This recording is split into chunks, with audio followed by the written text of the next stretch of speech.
ওই যে আমি একটা ওই সংস্কৃতম ব্যাপারটাতে আমি এই যে সংস্কৃতম বা এই ব্যাপারগুলো যেগুলো আমরা কর্ম হিসাবে ব্যবহার করছি, হুম এগুলো মানে নপুংসক লিঙ্গ হিসেবে ব্যবহার করছি, হুম এইগুলোকে একটু মানে চেনাটা একটু অসুবিধে হয়ে যাচ্ছে। মানে ধর গীতম সংস্কৃতম এইগুলো মানে আপনি তো বলেছিলেন এগুলো অভ্যাস করতে করতেই এগুলোকে ধরতে হবে, হুম তাছাড়া হুম তো অন্য কোনো উপায়ও তো নেই। না। যার জন্য কিন্তু যখন যখন গীতা পাঠ দেখলাম, গীতা হ্যাঁ। পাঠ হওয়া, সেটা আমি যখন ওটা কর্মতে আছে, কিন্তু ওটাকে কিন্তু গীতা পাঠ হওয়া বলে করেছি, মানে হুম। ওটা পুংলিঙ্গ করেছি। পুংলিঙ্গ আর শব্দ। হ্যাঁ, ওটা পুংলিঙ্গ শব্দ। এই যে গীতা পাঠাম আর সংস্কৃতম, এই ব্যাপারটা বাংলাতে গেলে আমরা বুঝতে পারছি না যে দুটোই হয়তো একই রকম, মানে নপুংসক দিয়েই হবে, কিন্তু একটার ক্ষেত্রে পুংলিঙ্গ হলো, একটার ক্ষেত্রে নপুংসক হলো। এইগুলোকে ঠিক একটা মানে গন্ডগোল হয়ে যাচ্ছে, কোনটাতে নপুংসক ধরবো আর কোনটাতে ধরবো না। এটা একটু খুব মানে অসুবিধার মধ্যে হচ্ছে। এইগুলো এইগুলোর মানে বিশেষ ওই কোনো অভ্যাসের উপায়। বেলাই হবে। হুম হ্যাঁ, হুম হুম।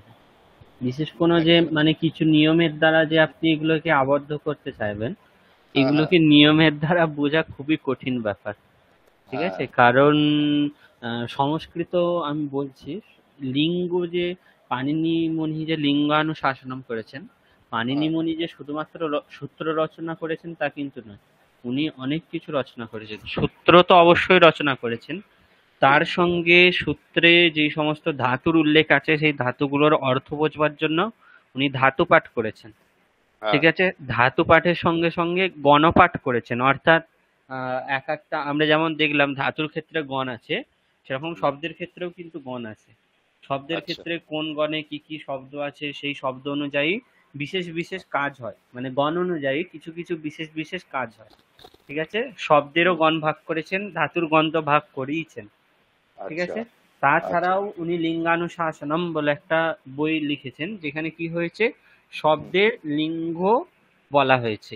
ঠিক আছে, আচ্ছা, এখন পাণিনি মুনি যে লিঙ্গানুশাসনম বলে যে বইটিতে শব্দগুলোর লিঙ্গ নির্ধারণ করে গেছেন, হুম, তাছাড়াও দেখা যাচ্ছে যে কখনো কখনো আরো কিছু শব্দের বিশেষ বিশেষ লিঙ্গে প্রয়োগ হয়।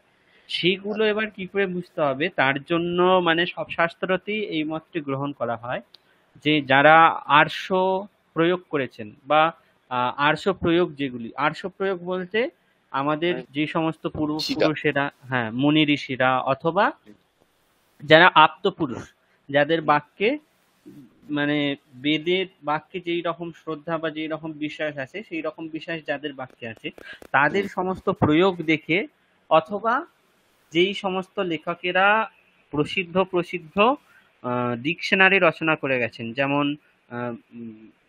বাচস্পত্যম বলে একটা ডিকশনারি আছে। ঠিক হ্যাঁ, আছে, তারপর আপনাদের আগের দিন একটা বলেছিলাম আপটে আপতে, ডিকশনারি আছে। আপতে বলেছিলেন, হ্যাঁ, হ্যাঁ, ঠিক আছে, শিবরাম এই বামন সব, আপতে।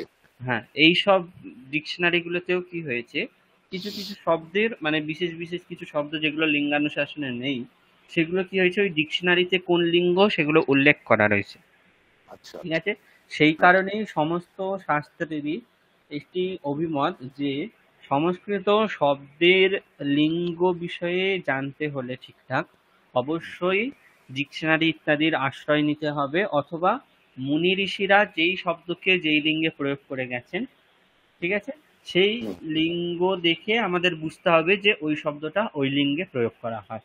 এছাড়া বিশেষ যে কিছু লিঙ্গ আছে, মানে হুম, কোন এই শব্দের জন্য এই লিঙ্গই হবে, এরকম কোনো বিশেষ ব্যাকরণে সেইভাবে নিয়ম বানানো হয়নি।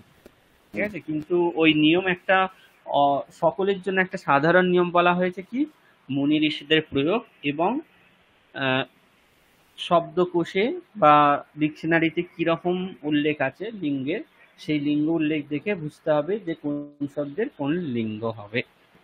আচ্ছা। বুঝতে পেরে? আর একটা স্যার, হুম একটা যেটা আপনি আজকে খুবই কারেকশন করেছেন, আমারও খুব ওটা কনফিউশন হয়ে যায়, যে মানে বর্গীয় বকারান্ত আর হুম এই অন্তস্থ বকারান্ত, এর হুম হুম ব্যবহারটা কোন জায়গাতে এই বকা মানে বর্গীয় ব হবে, আর ম্যাক্সিমাম জায়গাতেই অন্তস্থ ব হয়, কিন্তু হুম। বর্গীয় প এর জায়গাটা কোনটা কোন জায়গাতে হবে, সেখানে একটু মানে গন্ডগোল হয়ে যাচ্ছে। তো মানে এর কি কোনো তার ধারণা আছে? এটার একটা ধারণা আছে, কিন্তু এই মুহূর্তে আমার মনে নেই। আপনি একটা আচ্ছা। ভালো কোশ্চেন করেছেন।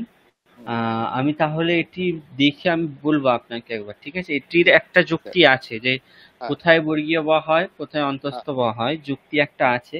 কিন্তু হুম, এই মুহূর্তে আমার মনে পড়ছে না যে ওখানে কি কারণ বলা হয়েছিল। আমি দেখে আপনাকে হ্যাঁ, জানিয়ে দেবো পার্সোনালি, ঠিক আছে? কিংবা গ্রুপেও দিয়ে দেবো, অসুবিধা কিছু নেই। হুম, হুম। কারণ আর এক কিছু? জায়গায় তো হুম হুম পিবতী, হুম যখন পা ধাতু করছি তখন পা ধাতু পিবতী যেটা, সেটা হুম মনে হয় বর্গীয় ব হচ্ছে, হুম যতটুকু সম্ভব আমার যা মনে পড়ছে। আর বর্গীয় বাকি ব। সব বর্গীয় ব, আর বাকি সব হুম জায়গায় আমি অন্তস্থ ব করে করছি। তাহলে হঠাৎ ওই জায়গায় কেন হলো?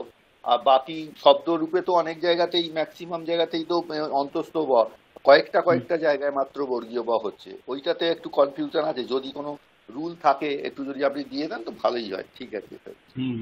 দেখছি আর একটু রুল প্র্যাকটিস ছাড়া। হুম। রুল নেই, মানে এরকম যেমন আগেরটা ক্ষেত্রে একটা বাক্য বললাম যে উম, কি করে লিঙ্গ বুঝতে হবে, তার জন্য সমস্ত শাস্ত্রকারদের যে একটা অভিমত আছে, হুম, সেরকমই এটার ক্ষেত্রে একটা অভিমত আছে যে এই জায়গায় বর্গীয় ব হবে, এই জায়গায় অন্তঃস্থ ব হবে। মানে একটা ধারণা আর কি, হুম মানে হুম হুম। ধারণা থাকা, এইটাই। ঠিক আছে স্যার, এই দুটোই একটু কোশ্চেন ছিল, এবার আপনি করান। আচ্ছা, বাকিরা তো কেউ আসছে না। নরেন্দ্র আহ মনে হয় এ করেছিল, জয়েন করেছিল, আবার চলে গেল। হ্যাঁ, আমার লেফট হয়েছে। নরেন্দ্রবাবুর তো যেখানে বাড়ি ওখানে তো এমনি দিনই খুব অসুবিধা হয় নেটওয়ার্কের, আজকে তো হ্যাঁ, হ্যাঁ। আরো বিশেষ করে হবে, কারণ অবস্থা খুবই খারাপ। আজকে আমি একটু মানে বিশেষ জিনিস ভেবে এসেছিলাম যে আমরা তো এখন শুধু পড়েই যাচ্ছি, ঠিক হ্যাঁ, আছে? হ্যাঁ। অভ্যাস তো সেইভাবে হচ্ছে না। সেই জন্য আমি ভেবেছিলাম যে আপনাদের আমি বলেছিলাম আমার কাছে কিছু বাক্যের কালেকশন আছে। হ্যাঁ, হ্যাঁ। প্রায় কতগুলো আছে একবার দেখে নিচ্ছি। 282টা বাক্য আছে। এই বাক্যগুলো আমি বলেছিলাম, ওই অর্পিতা ম্যাডাম বারবার বলছিলেন যে স্যার আপনার কাছে আছেন, বলছিলেন দেবেন দেবেন। আমি হ্যাঁ, মানে খুঁজে উঠতে পারছিলাম না, আজকে আমি এগুলো খুঁজেছি আপনাদের জন্য। তো আমি আচ্ছা। ভাবছিলাম যে আমরা রোজই পড়ছি, আজকে তাহলে আমরা কি করব, একটা হুম, একটা করে বাক্য নেব, নিয়ে বাক্যগুলোকে আমরা কি করব, আহ, উম, মানে অভ্যাস করব, ঠিক আছে? কিভাবে আচ্ছা। অভ্যাস করব? শুধুমাত্র কর্মণি কর্তরি ইত্যাদি করে না। আমরা হুম, এখন স্তবতু প্রত্যয় পড়েছি, ঠিক। ত্বয়া প্রত্যয় পড়েছি, হ্যাঁ স্যার। সত্যি প্রত্যয় পড়েছি, সানজ হ্যাঁ। প্রত্যয় আপনাদের শুভদীপ স্যার পড়িয়েছেন। হুম। তারপর ক্ত আর ক্তবতু এই দুটো প্রত্যয় পড়েছি, হ্যাঁ। ঠিক আছে? তাহলে তুমুন প্রত্যয় পড়েছি। এখন হুম, মোটামুটি আমাদের তাহলে জানা আছে কোন অর্থে কি প্রত্যয় হয়। তাহলে ঠিক। আমরা ধরুন এখানে যেমন 5 নম্বর প্রথম যে বাক্য আছে, দেবাহা ভক্তম রক্ষতি, এটাকে যদি কর্মণিতে করা হয়, হবে কি, দেবেনা ভক্তঃ রক্ষ্যতে। হুম। এখন আমি বলছি যে আমি এই বাক্যটার অর্থ কি, দেবাহা ভক্তম রক্ষতি, এই বাক্যটির অর্থ কি? মানে দেবতা ভক্তকে রক্ষা করেন। হুম। এখন আমি বলছি যে এই বাক্যটিকে আমি স্তবতু প্রত্যয় প্রয়োগ করে ব্যবহার করব, আচ্ছা। ঠিক আছে? আচ্ছা। তাহলে হ্যাঁ। এবার আমি একটা সিকোয়েন্স বলছি, এই সিকোয়েন্সে আমরা প্রতিটা বাক্য করব, ঠিক আছে? প্রথমে আচ্ছা। হবে কর্তরি, যে বাক্য কর্তরি, তারপর কর্মণি, অথবা যদি কর্মণি কর্ম না থাকে তাহলে ভাবে। লিখুন লিখুন, হুম, হুম। প্রথমে গর্ত। কর্তরি, হ্যাঁ, তারপর কর্মণি, হ্যাঁ। ঠিক। তারপর তবতু, তবে তুই। তারপর ক্তোয়া, ক্ত, ত। হুম, তারপর আহ, আচ্ছা, এই চারটে প্রত্যয় ব্যবহার করি, বা এই মানে একটা তো কর্তরি বাক্য সবকটা দেয়া আছে, হ্যাঁ, হ্যাঁ। কর্মণি, তবতু আর ক্ত, এই তিনটে যে বাক্য প্রতিটা হবে, ঠিক আছে? আমরা তাহলে এই স্ক্রিনটায় যতগুলো বাক্য দেখা যাচ্ছে, আজকে হুম। আমরা এই বাক্যগুলো অভ্যাস করি, তাহলে কি হবে, আমরা যতগুলো প্রত্যয় পড়েছি সবকটা আচ্ছা। প্রত্যয়ের একবার রিভাইসও হয়ে যাবে। তার সঙ্গে এখানে বিশেষ বিশেষ নতুন নতুন নতুন নতুন ধাতু আসতেই থাকবে, সেই আচ্ছা। সেই ধাতুগুলোর প্রয়োগে ওই প্রত্যয় ব্যবহার করে কি কি রূপ হয়, ঠিক আছে, হুম। সেগুলোও আমাদের তাহলে একটু অভ্যাস হয়ে যাবে, ঠিক আছে? আচ্ছা। তাহলে একটা বাক্যে চারটে মানে টোটাল চারটে চারটে করে প্রতিটা বাক্যের আমরা বাক্যভেদ দেখব, ঠিক আছে, তাহলে আচ্ছা, প্রথম বাক্য হচ্ছে দেবাহা ভক্তম রক্ষতি। এটিকে কর্মণি করলে কি হবে? দেব ভক্ত রক্ষতি। এবার এটা যে দেবেন হুম ভক্ত হুম রক্ষতে, রক্ষতে নয়, কি হবে? রক্সিয়তে, হুম, সিয়ত, রক্ষ্যতে। রক্সিয়তে। হুম, রক্ষ্যতে। আচ্ছা, অর্পিতা ম্যাডাম এসেছেন, তাকে ক্লাসে স্বাগত।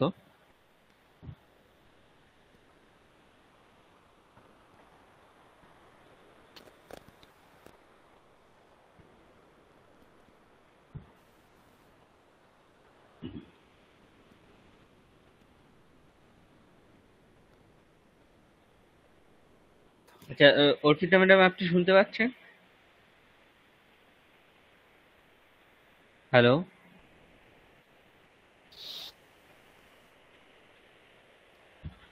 ঠিক আছে, উনি হ্যাঁ, জয়েন হচ্ছেন নরেন্দ্রনাথ এখন হয়তো নরেন্দ্রনাথ জয়েন করেছে।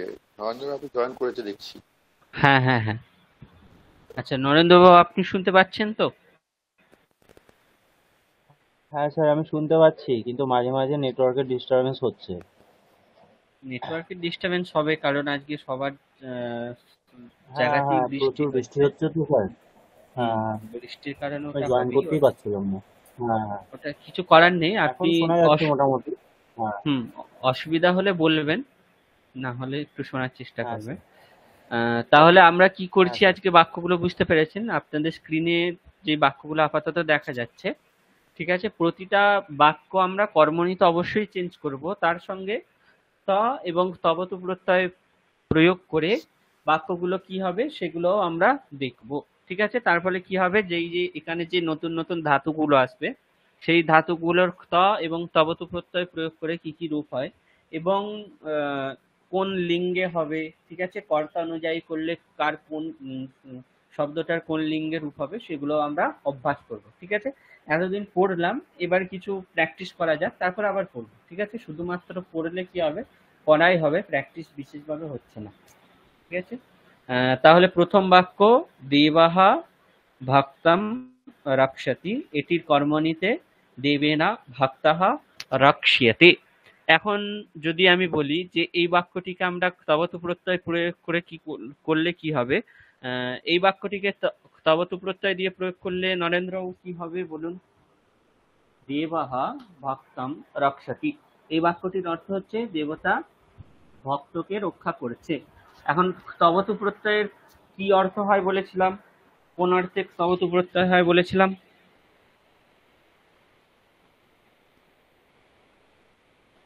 স্যার, অতীতকাল অর্থে। অতীতকাল অর্থে হয়। তাহলে বাক্যটার অর্থ কি হবে? তাহলে ওই দেবতা যদি ভক্তকে অতীত, রক্ষা করেছিলেন, এটা হবে। হ্যাঁ, তাহলে বাক্যটাকে স্তবতু প্রত্যয় দিয়ে করলে আহ, কি হবে বাক্যটি এবার বলুন? তাহলে এটা হবে স্যার, আহ, দেবহ আহ, দেবহ ভক্তেন রক্ষয়ত। আমি স্তবতু প্রত্যয় রক্ষয়ত, বলেছি। তব তো হ্যাঁ। ও আচ্ছা, স্যার এটা হবে দেবহ ভক্তেন রক্ষিতবান। ভক্তেনা কেন হবে? আহ, ও না না না, ভক্তেন হবে না, ভক্তম, ভক্তম রক্ষিতবান। দেবাহা, স্যার হয়েছে স্যার। হ্যাঁ, ভক্তম দেবাহা রক্ষিতবান, ভক্তম রক্ষিতবান। রক্ষিতবান। আচ্ছা, এটিকে যদি এবার আমরা কর্মণিতে করি তাহলে কি হবে? কর্মণিতে করলে উম, আহ, ভক্ত আহ, ভক্তः দেবেণ রক্ষ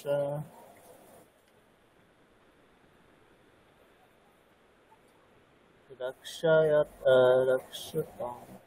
স্যার এটা পাচ্ছি না। পাচ্ছি না বললে হবে না, আমরা পড়েছি। চেষ্টা করুন। ত প্রত্যয় কোন বাচ্চা হ্যাঁ, হয়? ত প্রত্যয় কোন বাচ্চা হয়?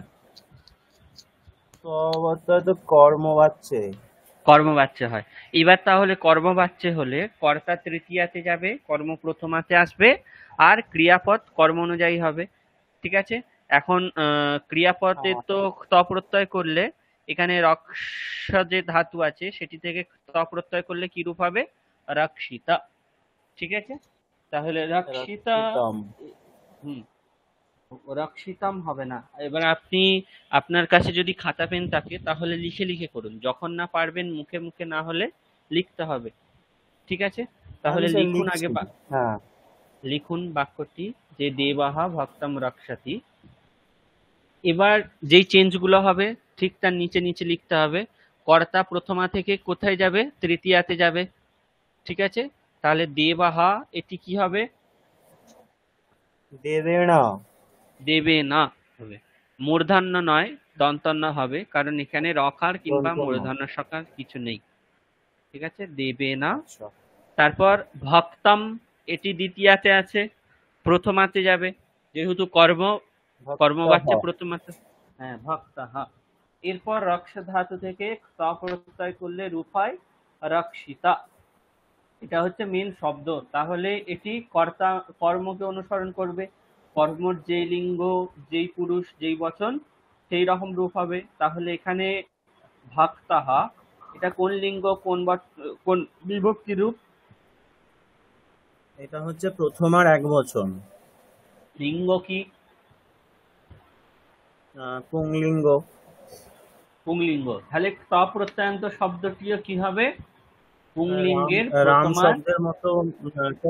রাম শব্দের মতো রূপ হবে।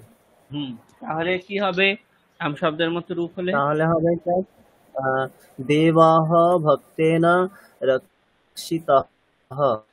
না, দেবাহ নয়, আমি বললাম আপনাকে লিখতে। তাহলে দেবাহ এটার নিচে কি লিখেছিলেন আপনি? দেবাহা এটির নিচে কি লিখেছিলেন যখন লিখলেন একটু আগে? ও আচ্ছা আচ্ছা, হ্যাঁ। হ্যাঁ। দেবেন দেবেন হুম ভক্তঃ রক্ষিতঃ। হুম, দেবেনা ভক্তঃ। দেবেন হ্যাঁ, দেবেন দেবেনা ভক্তঃ রক্ষিতঃ।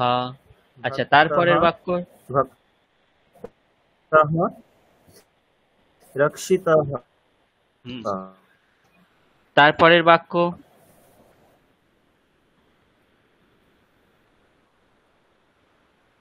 স্যার এটা আহ, কর্ম নিতে করলাম, মানে তো অপত্যয়, তাই তো? হ্যাঁ, ত প্রত্যয় কর্ম নিতে হয়। বলছি স্যার, দেখতে পাচ্ছি না স্যার ওটা। দেখতে পাচ্ছেন না?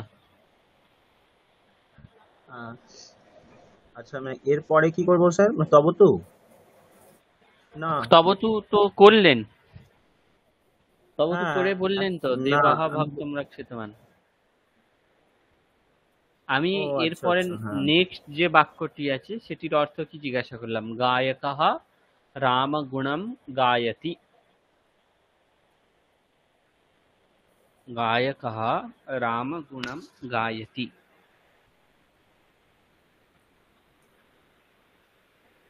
আমি স্ক্রিনটা দেখতে পাচ্ছি না স্যার। আচ্ছা, আশিস বাবু আপনি দেখতে পাচ্ছেন? হ্যাঁ, দেখতে পাচ্ছি। হ্যাঁ, বলুন। গায়কাহা রাম গুণম। গায়কটি রামগুণ করছে, গাইছে, মানে রামগান করছে। হুম, রাম গান করছেন হুম, বা করছে। হুম। ঠিক আছে? তাহলে প্রথমে এটিকে কি করতে হবে? কর্মণিতে কর্মণি করতে করবো। হবে। কর্মণি কর্মণি করলে করলে কি হবে? গায়কেন রামগুণ হুম, গীয়তে। গায়কেনা রাম রামগুণ গুণঃ। গীয়তে। হুম, তারপর এরপর তবতু তারপরে করতে হবে। তবতু করলে, হ্যাঁ তবতু করলাম। হুম, গায়ক রামগুণং গীতবান। গীতবান। আর যদি ত প্রত্যয় করা হয় তাহলে গায়কেন রামগুণ গীতঃ। গীতাহা। তাহলে দেখুন গুণা শব্দ যে পুংলিঙ্গে হয়, ঠিক হ্যাঁ, আছে, এটি আপনি হ্যাঁ, এইখানে শব্দটা পেলেন বলে তাই আপনার এটা জানা হয়ে গেল যে গুণা শব্দ হ্যাঁ, পুংলিঙ্গে right. হয়, ঠিক ঠিক আছে। স্যার, একদম একদম একদম। হুম। তাহলে গায়কেন রামগুণঃ গীতাঃ। এবার ধরুন আমি এই যে বাক্যটা আছে যে গায়কঃ রামগুণম গায়তি, অর্থাৎ গায়কটি রামগুণ গাইছে, এই বাক্যটিকে আমি একটু মডিফাই করব, এখানে আরো আচ্ছা, কিছু অ্যাড করতে চাই, ঠিক আছে। হ্যাঁ, আমি ঠিক ঠিক। বললাম যে গায়কটি মঞ্চে রামগুণ গাইবার জন্য যাচ্ছে, আচ্ছা। ঠিক আছে।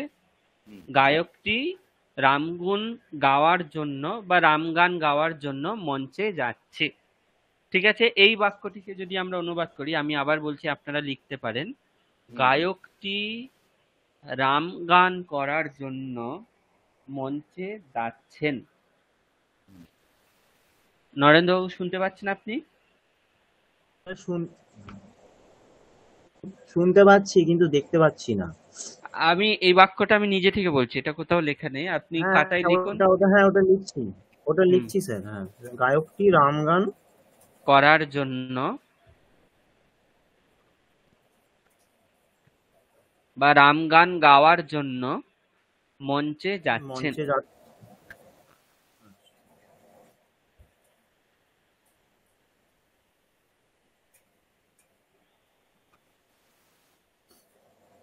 এটির অনুবাদ করলে কি হবে? যেই প্রত্যয়গুলো শেখানো হয়েছে তার মধ্যেই একটা প্রত্যয় হবে, আপনাদের শেখানো হয়েছে সেই প্রত্যয়টা। স্যার ওই মঞ্চে, মঞ্চের এটা কি হবে, শব্দটার এটা কি হবে মানে মঞ্চহ, সংস্কৃত? মঞ্চহ।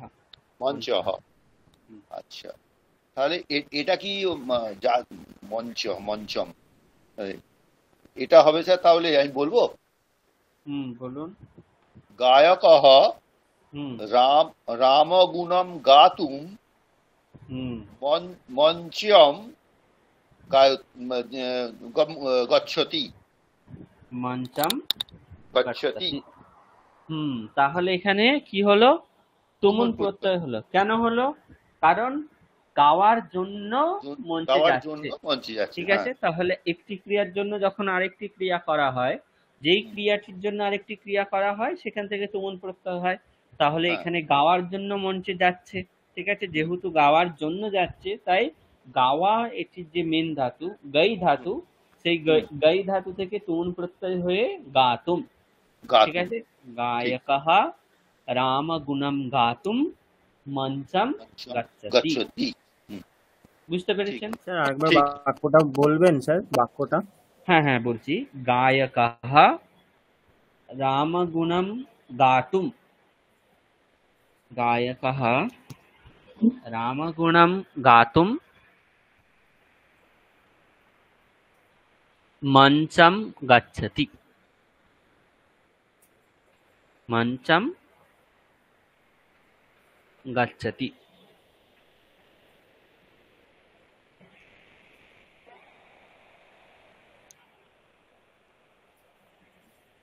ঠিক আছে। হ্যাঁ স্যার।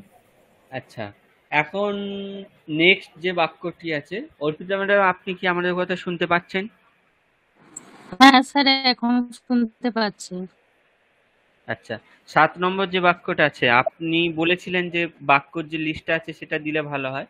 আমি আজকে ওটা মানে ওই বাক্যর লিস্টটা থেকেই এই বাক্যগুলো পড়ছি একে একে, ঠিক আছে। 7 নম্বর যে বাক্যটা আচ্ছা। আছে, ক্লাসের শেষে আমি এগুলো হুম। আপনাদের পাঠিয়ে দেবো গ্রুপে। 7 নম্বর বাক্য যে আছে বুধাহ মোক্ষম কাময়াতে, এই বাক্যটির অর্থ কি? অর্পিতা ম্যাডাম বলবেন।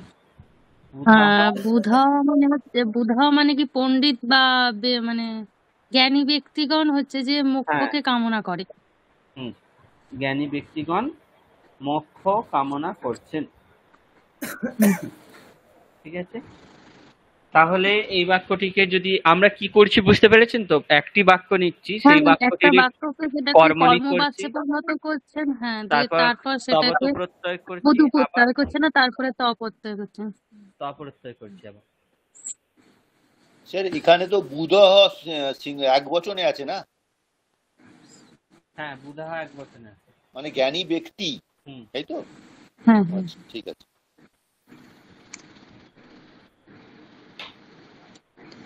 আচ্ছা, এটিকে যদি আমরা কর্মনিবাচ্য করি তাহলে হবে বুধেন মোক্ষঃ কাম্যতে।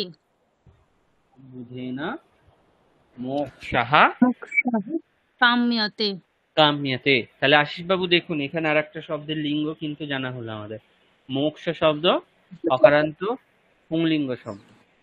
ঠিক আছে, বুধেনা মোক্ষাঃ কাম্যতে। মোক্ষঃ কাম্যতে।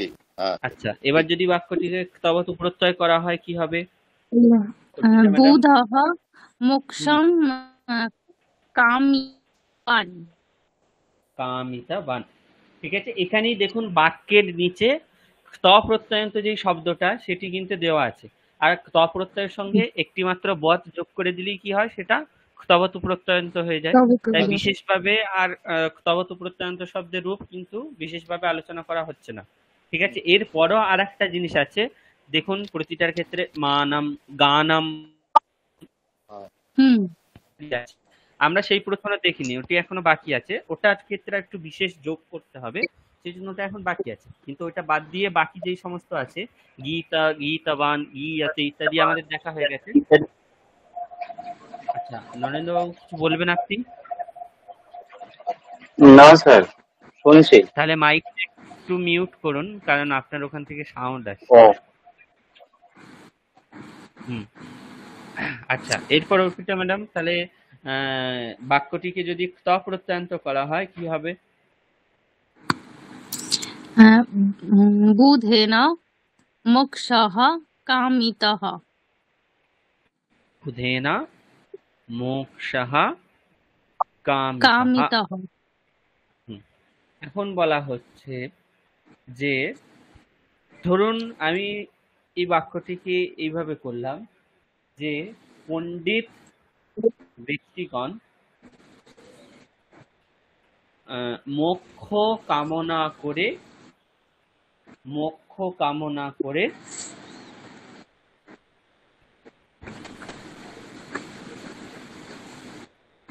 ভগবানের পূজা করছেন বা ভগবানকে পূজা করছেন বা ভগবানের পূজা করছেন।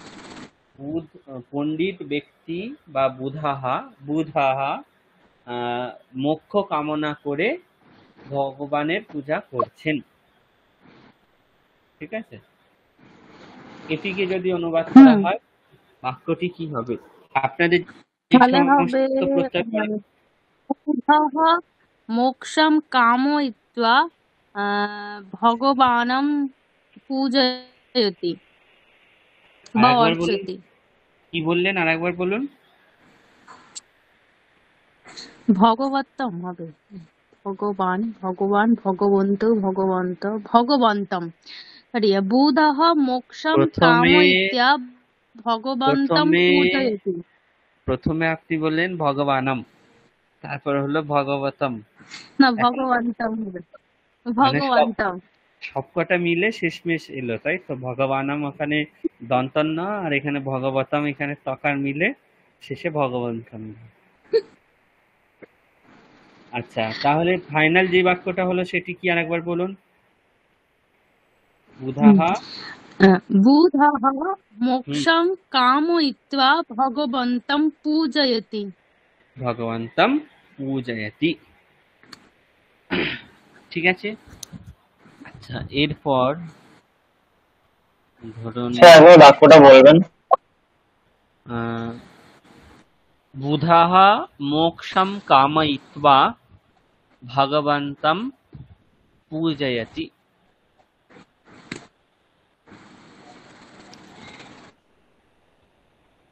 26 নম্বর যে বাক্যটি আছে, 26,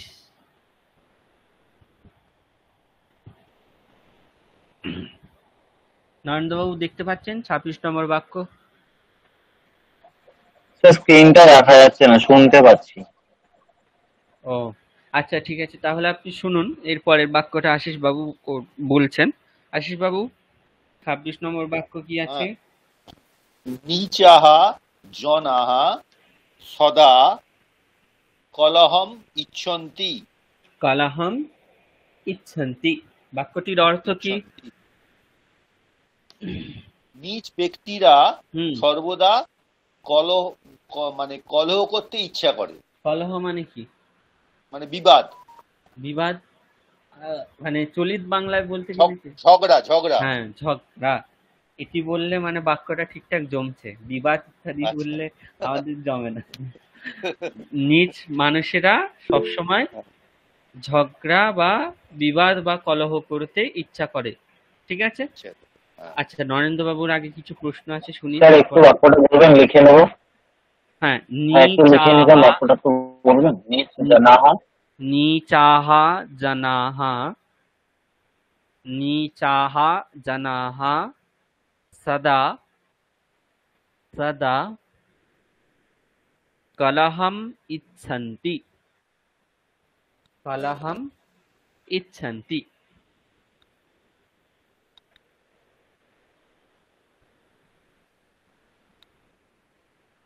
নিচাহ জনাহ সদা কলহম ইচ্ছন্তি। আচ্ছা, এই বাক্যটিকে যদি কর্মণি করা হয় কি হবে আশিস বাবু?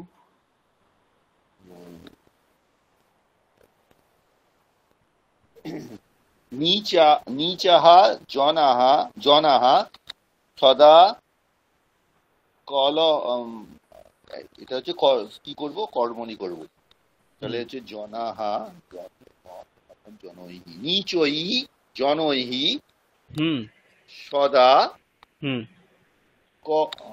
কলহম। কলহম তো স্যার এই থাকতে হবে, মানে মনে হয় নপুংসকই থাকবে।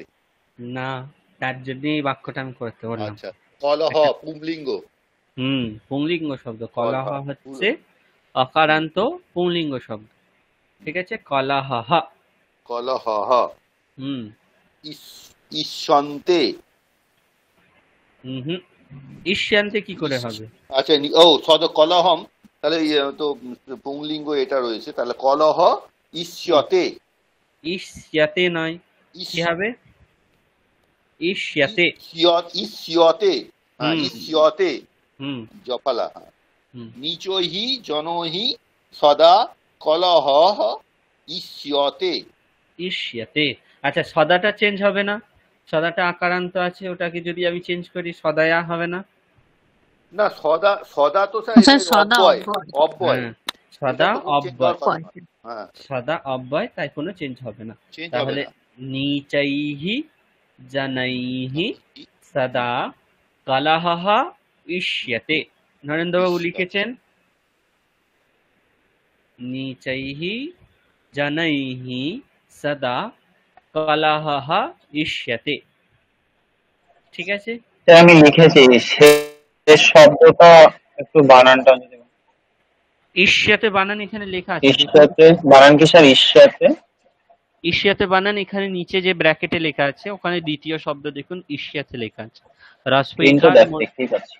ও রস্বইকার মূর্ধন্য শয়ে জফলা তয়ে একার ইষ্যাতে। স্যার স্ক্রিনটা দেখা যাচ্ছে না।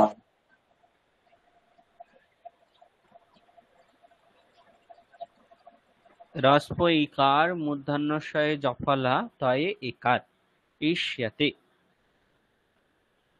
আচ্ছা, এটিকে যদি তবতু প্রত্যয় ত প্রত্যয় প্রয়োগ করে ডাইরেক্ট করা হয় তাহলে কি হবে আশিস বাবু? তপ্রত্যয় হবে নিচহি জনহি সদা কলহ কলহ ইষ্টহ। কলহ ইষ্টহ। ইষ্টহ। আর যদি তবতু প্রত্যয় করা হয় তাহলে তাহলে নিচাহা জনাহা সদা কলহম। এটা তবতুতে হচ্ছে ইষ্টম।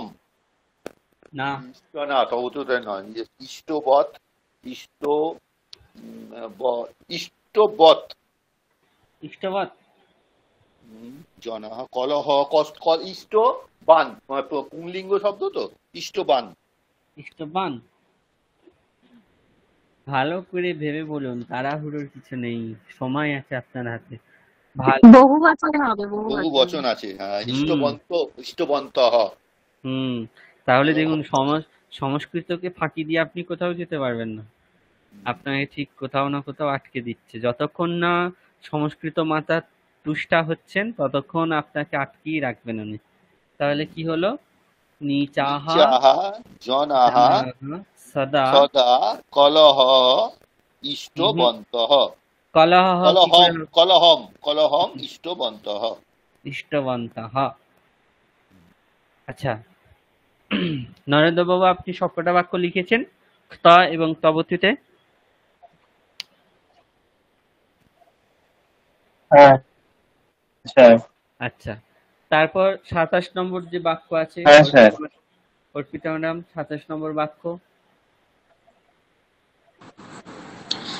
দেবः ইন্দ্রः মেঘাৎ স্যার বলছে জলম তপ্রত্যয়ের বর্ষতি। শেষে স্যার তপ্রত্যয়ের শেষ। হ্যাঁ হ্যাঁ শুনতে পাচ্ছি, বলুন নরেন্দ্র বাবু বলুন। স্যার বলছি তপ্রত্যয়ের শেষ যে ধাতুটা আমি লিখতে পারিনি বানানটা।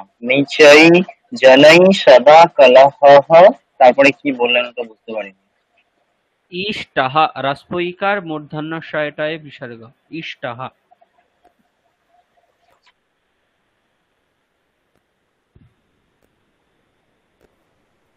আচ্ছা অর্পিতা ম্যাডাম তাহলে তারপরে বাক্যটা বলুন। দেবাহ ইন্দ্রাহ মেঘাৎ। মেঘাৎ জলম বর্ষতি। আরেকবার বলুন। ইন্দ্রদেব মেঘ থেকে না, সংস্কৃতেই বলুন না একবার বাক্যটা কি বলে। দেবः ইন্দ্রः মেঘাৎ জলম বর্ষতি। হুম, বুঝতেই পেরেছেন যে আমি আরেকবার বলুন মানে হচ্ছে কিছু একটা ভুল থাকে, একটু মানে আরেকটু সিনসিয়ারলি পড়েন, তবু প্রথমে পড়বেন না আপনারা, কোথাও না কোথাও ঠিক ভুল করে বসবেন, আমাকে আবার বলতে হবে। দেবাহা ইন্দ্রাহা, ভুল কি ছিল আপনার, বুঝতে পেরেছিলেন কি? ছয়ের উচ্চারণ। হ্যাঁ, দন্ত স উচ্চারণ করেছিলাম, বর্ষতি, ওটা মূর্ধন্য স আছে, বর্ষতি। দেবাহা ইন্দ্রাহা মেঘাত জলম বর্ষতি। আচ্ছা মেঘাত এখানে ব্র্যাকেটে 5 কেন লেখা আছে?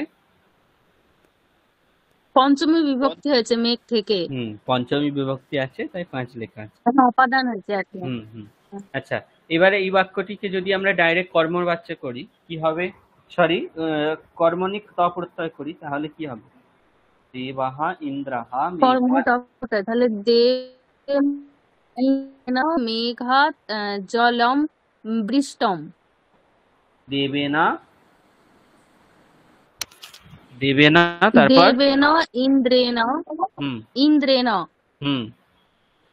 মেঘাৎ জলম বৃষ্টম। মেঘাত জলম বৃষ্টম। নরেন্দ্রবাবু লিখেছেন আপনি দেবেনা ইন্দ্রেনা মেঘাত জলম বৃষ্টম। স্যার বেস্টম স্ববর্গীয় ধাতু তো? না, অন্তস্তব। ও অন্তস্তব। আচ্ছা, এটিকে যদি তবত প্রত্যয় দিয়ে করা হয় কি হবে?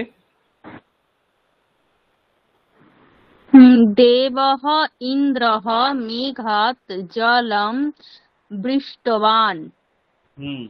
আচ্ছা, এবার বলা হচ্ছে, ধরুন আমি এই বাক্যটিকে আরেকটু মডিফাই করে কিছু অ্যাড করে বলছি যে দেব বা দেবতা ইন্দ্র মেঘ থেকে বর্ষণ করে, মেঘ থেকে জল বর্ষণ করে কৃষিকাজে উপকার করেছেন বা উপকার করছেন। দেবতা ইন্দ্র মেঘ থেকে জল বর্ষণ করে কৃষিকাজে উপকার করছেন। ঠিক আছে, কৃষিকাজে উপকার করছেন। উপকার করছেন এটির জন্য ক্রি ধাতু হচ্ছে করছেনের জন্য, উপকারের জন্য শুধুমাত্র একটা উপসর্গ লাগিয়ে দিতে হবে। ক্রি ধাতুর আগে উপ প্লাস ক্রি করে এরকম ঠিক আছে, তাহলে বাক্যটি কি হবে আমি আরেকবার বাংলাটা বলছি, ভালোভাবে শুনবেন। দেবতা ইন্দ্র মেঘ থেকে জল বর্ষণ করে কৃষিকাজে উপকার করছেন বা কৃষিকাজ করতে সাহায্য করছেন। ঠিক আছে, উপকার করছেন, কি হবে বাক্যটি?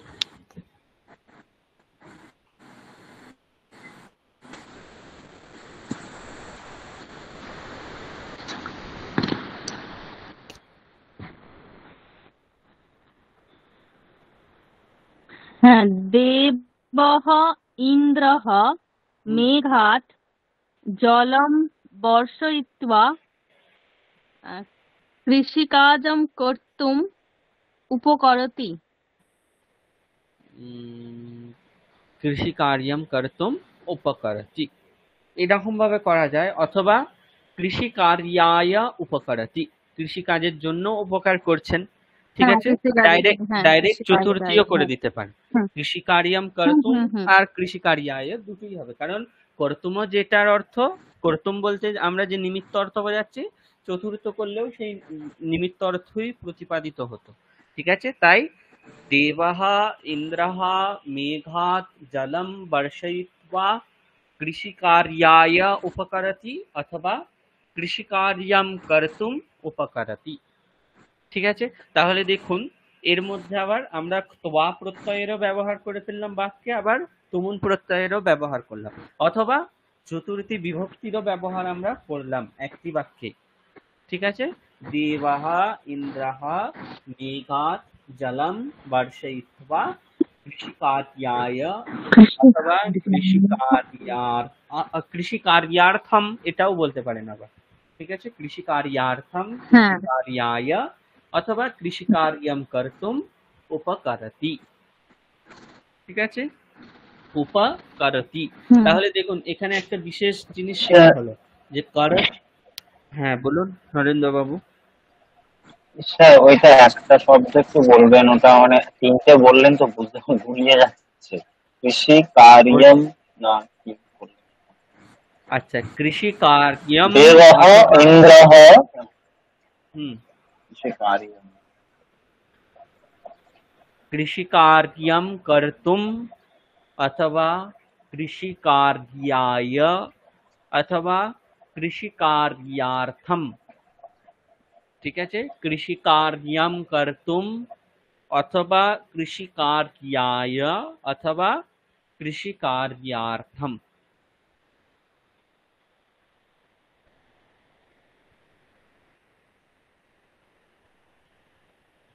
বুঝতে পেরেছেন?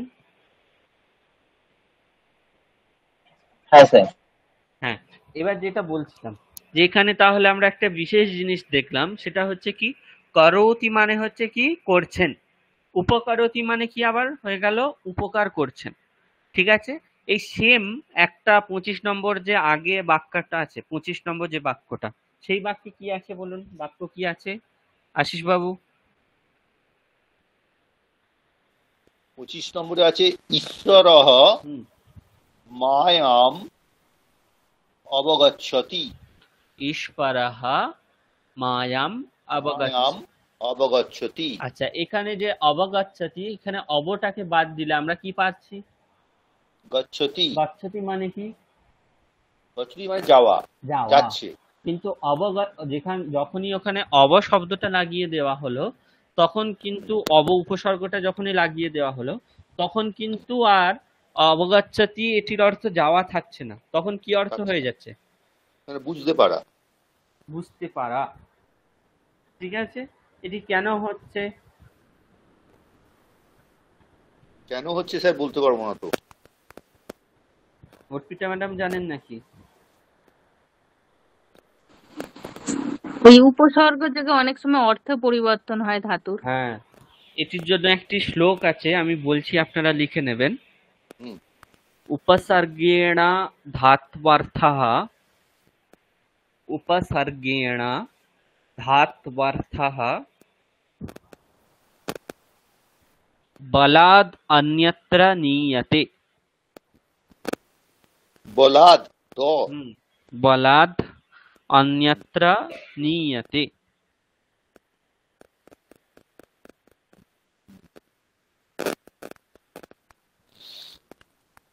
স্যার এখানে বলাৎ বলা হলো কেন, বলপূর্বক? হ্যাঁ বলছি বলছি, আগে পুরো শ্লোকটা বলে নিই তারপর আমি বলছি। প্রহার প্রহারাহার সংহার, একসঙ্গে লিখবেন, প্রহারাহার সংহার। পয়ের রফলা হয় আকার, রয় আকার, আবার হয় আকার রয় র, পয়ের রফলা হয় আকার রয় আকার, হায়ে আকার র, প্রহারাহার, সম একটা ছোট্ট ড্যাশ দিয়ে সংহার, তারপর আবার ড্যাশ দিয়ে বিহার, তারপর আবার ড্যাশ দিয়ে পরিহারবত। আবার বলছি, প্রহারাহার, একটা ড্যাশ দিয়ে সংহার, আবার ড্যাশ দিয়ে বিহার, তারপর ড্যাশ দিয়ে পরিহারবত। পরিহারবত।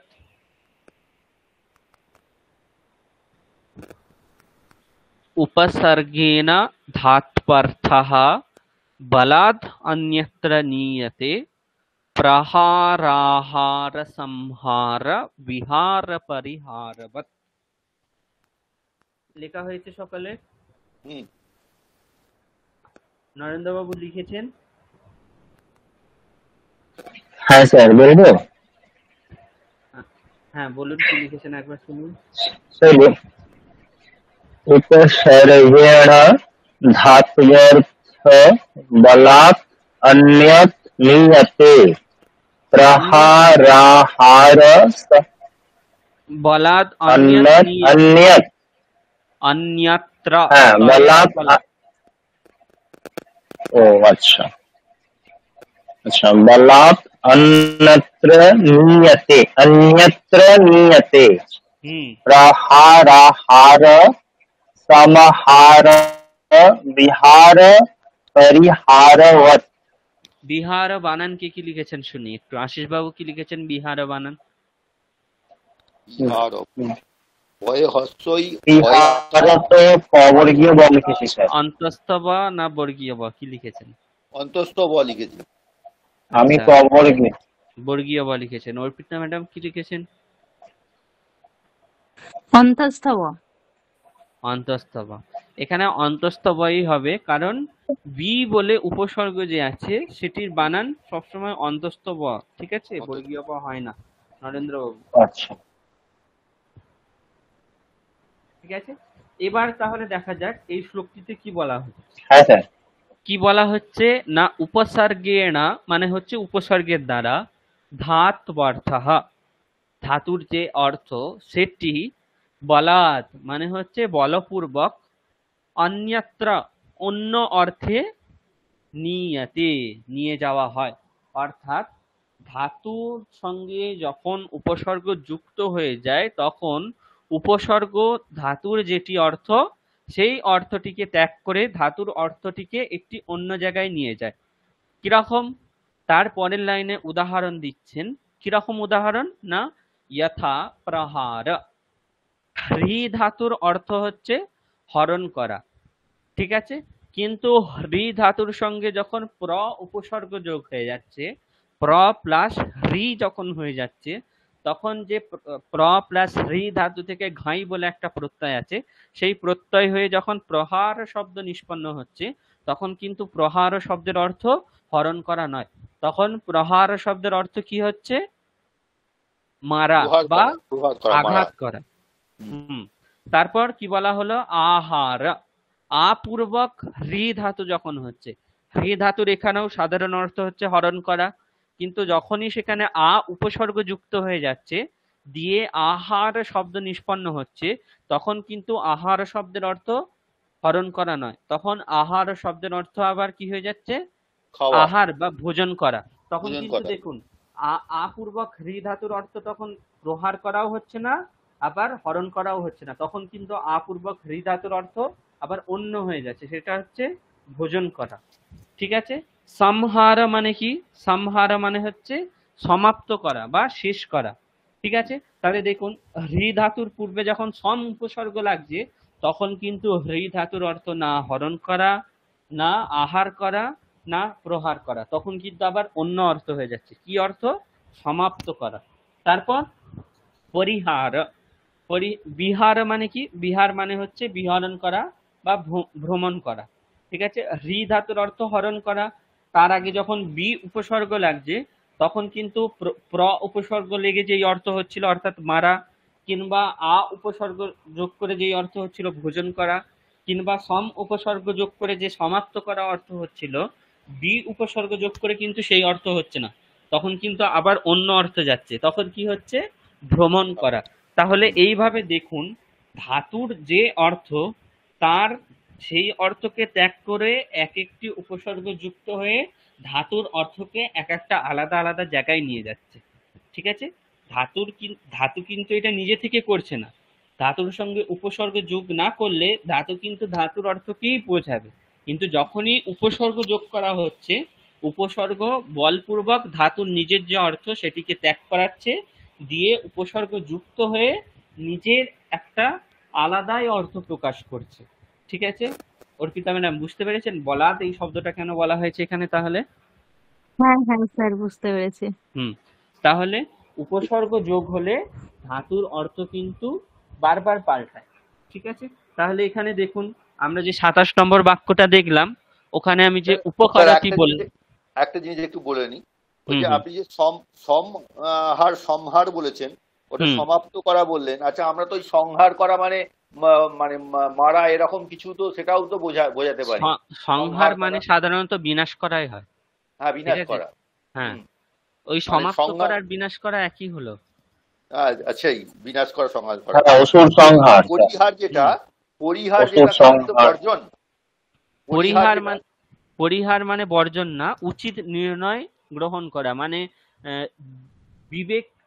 বিবেক কাজে লাগিয়ে কোনটা উচিত নয় সেই রকম নির্ণয় নেওয়া কে বলা হয় পরিহার করা। ঠিক আছে, আমরা তো বাংলাতে যেমন পরিহার করা মানে বর্জন করা বোঝাই, সেরকম অর্থ হবে না তাহলে এটা? না না না, বাংলাতেও আমরা পরিহার মানে কি বর্জন করা বোঝাই। আমরা কি বলি, ধরুন কারো ঝগড়া হচ্ছে, এখন আপনাকে ডেকে নিয়ে যাওয়া হচ্ছে, বলা হচ্ছে কি আপনি একটু ঝগড়াটা পরিহার করবেন, সেখানে কি বর্জন করা অর্থ মানে বোঝানো হয় আদৌ? আমি পরিহার মানে বাংলাতে কিন্তু এটাই জানি যে মানে কোনো কিছুর একটা কি বলবো, মানে একদম নিষ্কর্ষ হিসেবে কোনো কিছু জানানো বা গ্রহণ করা, মানে কোনো কিছু সিদ্ধান্ত যে নিষ্কর্ষ, সেই নিষ্কর্ষ সিদ্ধান্ত গ্রহণ করা, পরিহার করা। ঠিক আছে, এবার বাংলাতে হয়তো পরিহার এই অর্থে হতেও পারে, কিন্তু আমার জানা নেই। আমি পরিহার মানে এটাই জানি যে নিষ্কর্ষ কোনো সিদ্ধান্ত গ্রহণ করা বা উচিত নির্ণয় নেওয়া। ঠিক আছে, তাহলে আমি এই কারিকাটা কেন বললাম, এটা আপনারা যেহেতু এখন এত ধরে ধরে সমস্ত কিছু আপনাদের শেখানো হচ্ছে, এটাও অবশ্যই জানা উচিত। অব্যয় কাকে বলে জেনেছেন, উপসর্গ কি আপনারা জানেন। এখন উপসর্গ ধাতুর সঙ্গে প্রয়োগ হয়ে কি করে একটা ধাতুর যে অর্থ, করতি অর্থ হচ্ছে করা, কিন্তু যখনই উপকরতি উপসর্গ যোগ হয়ে গেল, তখন কিন্তু উপকরতি মানে করা নয়, তখন উপকার করা, এক্সট্রা একটু যোগ হয়ে গেল অর্থ। ঠিক আছে, এগুলো কি করে হচ্ছে, তার কারণ হচ্ছে এটা, উপসর্গ যখনই ধাতুর সঙ্গে যোগ হবে, ধাতুর যেটা মেন অর্থ সেই অর্থকে ত্যাগ করে ধাতু উপসর্গ আর ধাতু মিলে যেই অর্থটাকে প্রকাশ করছে সেই অর্থটাকেই প্রকাশ করবে। যেমন করতি মানে করা, উপকরতি মানে হচ্ছে উপকার করা, হরতি মানে হরণ করা, কিন্তু আহরতি মানে হচ্ছে ভোজন করা। আহরতি বলতে আবার আহরণ করাও হয়, কিন্তু আহার মানে হচ্ছে ভোজন, কিন্তু আহরতি যদি আমরা বলি মানে ক্রিয়াপদ হিসেবে যখন ব্যবহার করব, তখন কিন্তু আহরতি এটার অর্থ হয়ে যাবে কি আবার আহরণ করা, মানে কি কোনো কিছু সঞ্চয় করা, সংগ্রহ করা। আচ্ছা, নরেন্দ্রবাবু কিছু বলবেন, বলুন। স্যার পরিহারের কি অর্থটা বললেন স্যার এখানে সংস্কৃতে? উচিত নির্ণয় গ্রহণ করা, উচিত নির্ণয় গ্রহণ। বাংলা ডিকশনারিতে দিচ্ছে স্যার, বাংলা ডিকশনারিতে দিচ্ছে নির্ণয় গ্রহণ করা, অবজ্ঞা, উপেক্ষা, বর্জন। আচ্ছা, এখানে তাহলে আশিস বাবু যেটা বললেন বর্জন করা, উপেক্ষা করা, ঠিক আছে। বাংলায় কিন্তু সংস্কৃতে পরিহার মানে হচ্ছে উচিত নির্ণয় গ্রহণ করা, বা কোথাও কোথাও আবার কখনো কখনো কি হয়, আর একটা যুক্তি আছে, সেখানে কি বলা হচ্ছে যে ধরুন বলা হচ্ছে যে শুশ্রূষা, শুশ্রূষা শব্দের অর্থ কি আপনারা জানেন তো সকলে। শুশ্রূষা মানে কি, গুরুর শুশ্রূষা করা মানে কি সেবা করা, সেবা করা, সেবা করা। ঠিক আছে, শুশ্রূষা মানে সেবা করা, সকলে জানতেন, আশিস বাবু, অর্পিতা ম্যাডাম? স্যার এটা শুশ্রূষা একমাত্র ডেফিনিট হ্যাঁ যদি স্যার। বলা হয় যে কেউ কেউ অসুস্থ থাকলে তাকে সেবা করা, সেটা হচ্ছে শুশ্রূষা, মানে সেবা হ্যাঁ, করে তাকে সুস্থ করে তোলা। অবশ্যই সেটা যা কিছু হোক না কেন, শুশ্রূষা মানে সেবা করা। এখন শুশ্রূষা এখানে কি ধাতু আছে বলতে পারবেন? শুশ্রূষা তো একটা ধাতু থেকে নিষ্পন্ন শব্দ। শুশ্রূষা এখানে শ্রু ধাতু আছে। শ্রু ধাতুর অর্থ কি? আশিস বাবু, শ্রু ধাতুর অর্থ কি?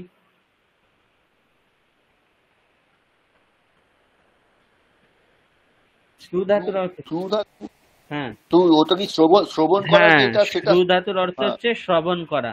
কিন্তু শ্রু শ্রবণ করা, ধাতু থেকে সন প্রত্যয় করে যে শুশ্রূষা শব্দ নিষ্পন্ন হচ্ছে, সেই শুশ্রূষা শব্দের অর্থ আমরা কি বলছি? সেবা করা। সেবা করা, কিন্তু সেবা করা, সেবা করার জন্য তো সেব আলাদা ধাতু আছে। সেবা শ্রু ধাতু। ধাতুর অর্থ শ্রবণ করা। সন হ্যাঁ, প্রত্যয় করে শ্রু ধাতু থেকে যে শুশ্রূষা শব্দ নিষ্পন্ন হচ্ছে, সেটির অর্থ তাহলে সেবা করা কি করে বলা হচ্ছে? সংস্কৃতেও কিন্তু শুশ্রূষা শব্দের অর্থ সেবা করাই। ঠিক আছে, এখানে আবার বলা হয় কি, ধাতু নাম অনেক অর্থত্বম, মানে একটা ধাতুরই আপনি ব্যাখ্যার দ্বারা অনেক অর্থ প্রতিপাদন করতে পারেন। ঠিক আছে, এখন আমি এটা কেন বললাম, বাংলা ডিকশনারিতে কিংবা আশিস বাবুও বললেন, ঠিক আছে, কিন্তু আমি বলছি যে পরিহার মানে হচ্ছে উচিত উচিত নির্ণয় গ্রহণ করা, এটা আমি জানি। আপনারা জানেন কি, যে পরিহার মানে হচ্ছে ত্যাগ করা বা বর্জন করা। ঠিক আছে, এখানে এই ক্ষেত্রে যুক্তিটা এটা হতে পারে যে হ্রি ধাতুর অর্থ কখনো কখনো বর্জন করাও গ্রহণ করা হয়, আবার কখনো কখনো ত্যাগ, মানে উচিত নির্ণয় গ্রহণ করা, এই অর্থও হয়। ঠিক আছে, যেমন শুশ্রূষা এখানে শুরু ধাতু, কিন্তু তাও এটির অর্থ হচ্ছে সেবা করা। সেই রকমই পরিহার এইখানে হ্রি ধাতু, হ্রি ধাতুর ক্ষেত্রে এখানে মানে ত্যাগ করাও অর্থ গ্রহণ করা যেতে পারে, অথবা উচিত নির্ণয় গ্রহণ করা, এই অর্থ গ্রহণ করা যেতে পারে। এবার আশিস বাবুর মনে এই প্রশ্ন আসতে পারে যে তাহলে আমরা বুঝবো কি করে কখন কোন অর্থে প্রয়োগ করেছেন? সেটা আপনাকে বাক্য দেখে বুঝতে হবে। ঠিক আছে, এখন আপনি বাক্য পড়ছেন, সেখানে হয়তো বাক্যটার অর্থটা মানে উচিত নির্ণয় গ্রহণ করছে, এই রকম অর্থ গ্রহণ করলেই বাক্যটা ঠিকঠাক সামঞ্জস্য লাভ করবে। তাহলে সেই ক্ষেত্রে আপনাকে কি বুঝতে হবে যে পরিহার শব্দ ওখানে মানে উচিত নির্ণয় গ্রহণ করেছে, এই অর্থে ব্যবহার করা হয়েছে। আর আপনি কোথাও দেখছেন যে সে মানে নাইট উপাধি পরিহার করলো। এখন পরিহার করলো মানে কি, মানে উচিত নির্ণয় গ্রহণ করলো, সেখানে তো বাক্যটার অর্থের সঙ্গে মানে ঠিকঠাক মিলছে না অর্থটা, তখন পরিহার শব্দের অর্থ কি হবে? যে ত্যাগ করেছিল বা বর্জন করেছিল। আশিস ঠিক বাবু স্যার, বুঝলেন? ঠিক, ঠিক স্যার, ঠিক, ঠিক, হুম। ঠিক আছে। তাহলে আজকে আর একটা নতুন জিনিস শিখলেন যে উপসর্গেণ ধাত্বর্থः বলাদন্যত্র নিয়তে। ধাতু নিজের অর্থ কখনো স্বেচ্ছায় ত্যাগ করে না, উপসর্গ যোগ হলে বলাৎ ধাতুর অর্থ কি হয়? এদিক সেদিক হয়ে যায়। যেমন উপকরতি, সেরকমই এখানে আরেকটি অর্থ আমরা পাচ্ছি অবগচ্ছতি। এমনি সাধারণত গচ্ছতি অর্থের গচ্ছতি এটির অর্থ হচ্ছে যাওয়া, কিন্তু উপসর্গ পূর্বক গচ্ছ ধাতুর গম ধাতুর অর্থ কি হচ্ছে? বুঝতে পারা, বোঝা। বোঝা। ঠিক আছে, এরকমই ধরুন তরতি মানে হচ্ছে, তরতি মানে কি? ত্বরণ করা। স্মরণ ঠিক করা, আছে, ত্বরণ করা। এখন সন্তরতি যখনই বলা হবে, তখন কিন্তু সেটার অর্থ কি হয়ে যাবে? সাঁতার কাটা। সাঁতার কাটা। ঠিক আছে, সাঁতার কাটার জন্য আলাদা কোনো ধাতু নেই, শুধুমাত্র ত্রি ধাতুর পূর্বে একটা সম উপসর্গ লাগিয়ে দেয়া হচ্ছে। ঠিক আছে, সন্তরতি। তার আর আগে শুধু যদি আবার তরতি মানে কি স্যার? শুধু তরতি মানে কি বলেন? ত্বরণ করা মানে মানে একটু বাংলাটা ভালো করে বলুন স্যার, ত্বরণ করা হরণ এটা। করা মানে হচ্ছে মানে কি বলবো, আহ, ত্বরণ করার বাংলা অর্থ আমার, আমি বলছি আপনাদের।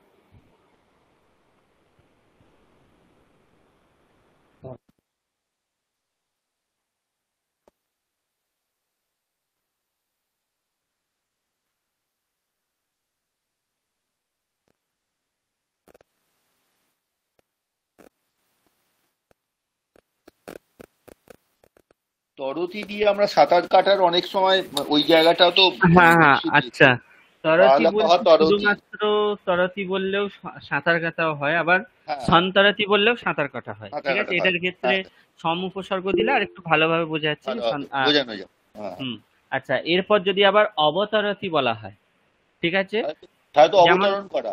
হ্যাঁ, যেমন ধরুন একটা বাক্য বলা হচ্ছে যে আম, মহিলা বাসয়ানাত অবতরতি।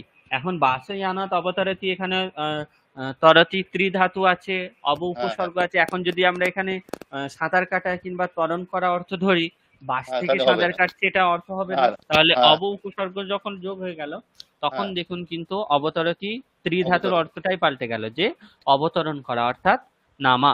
ঠিক হুম, আছে। হুম। আচ্ছা, নরেন্দ্রবাবু কিছু বলবেন, বলুন।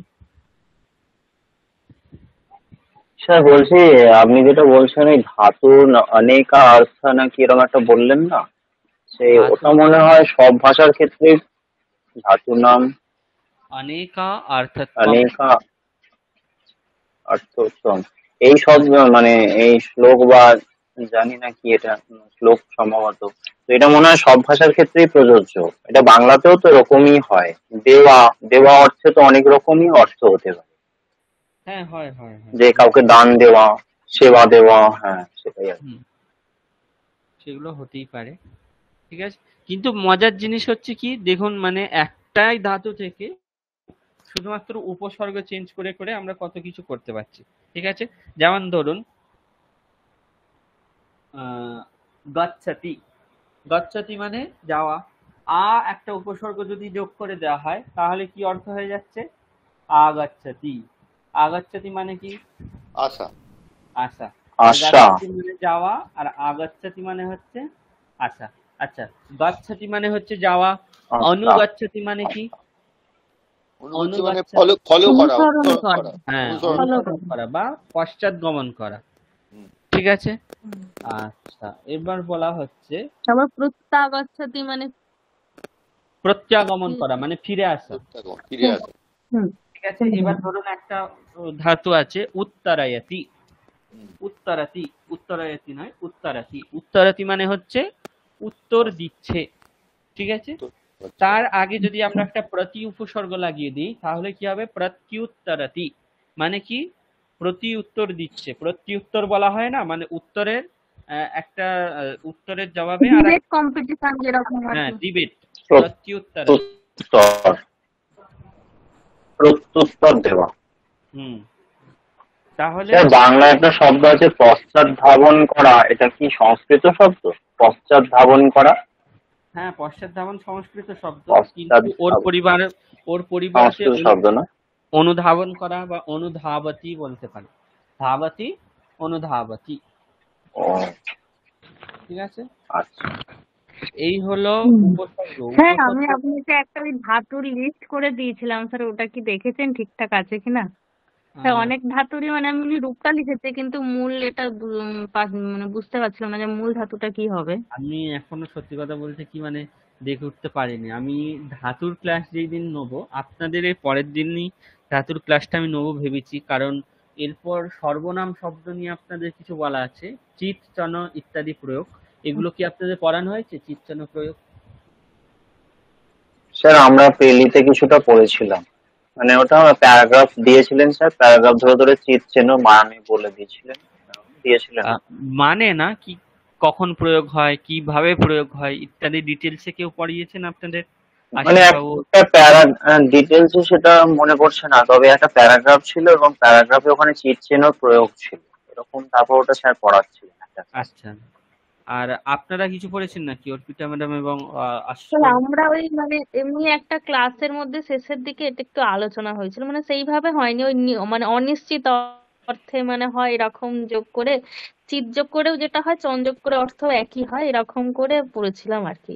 কিন্তু ডিটেলসে সেরকম কিছু পড়িনি, মানে কে যাচ্ছে, মানে কেউ একজন যাচ্ছে এরকম যখন উত্তর হয় যে কশ্চন গচ্ছতি, হুম, মানে অনিশ্চিত অর্থে কে যাচ্ছে হয়তো আমি জানি বুঝতে না, পেরেছি। মানে মানে অর্থের ব্যাপারটা এইভাবে। আপনাদের বলা হয়েছে, কিন্তু রূপ কিভাবে তৈরি হয় সেটি বলা হয়নি।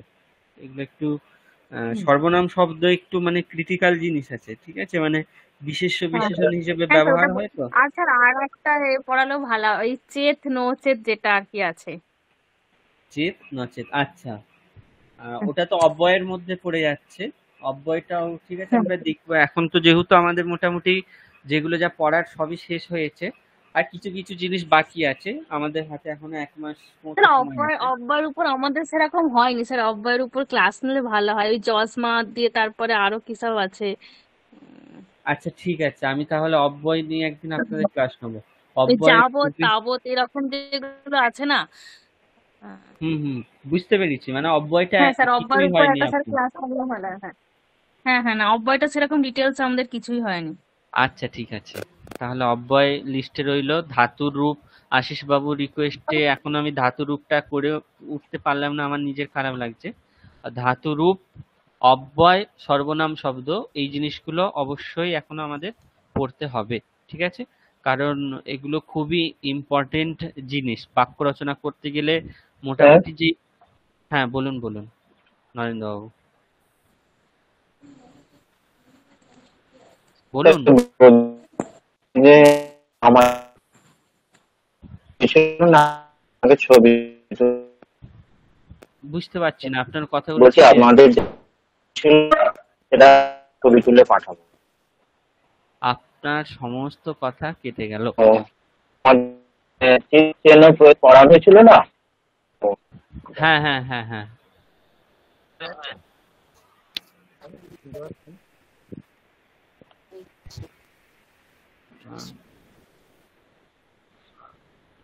আপনি বলছেন যে আপনি যে চিত্রণ পড়েছিলেন সেটির ছবি তুলে পাঠাবেন, তাই তো?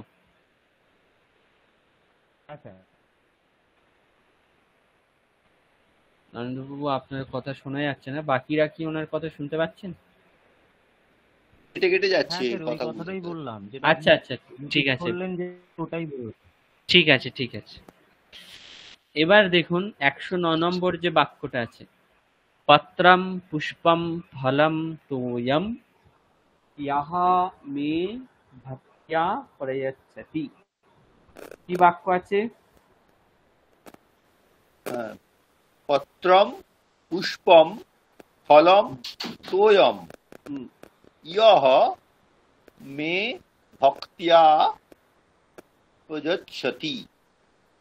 ইয়ো মে ভক্ত্যা ভক্তিয়া প্রয়চ্ছতি। প্রযচ্ছতি। হুম, এটি খুবই একটা প্রসিদ্ধ গ্রন্থের উক্তি, ঠিক আছে?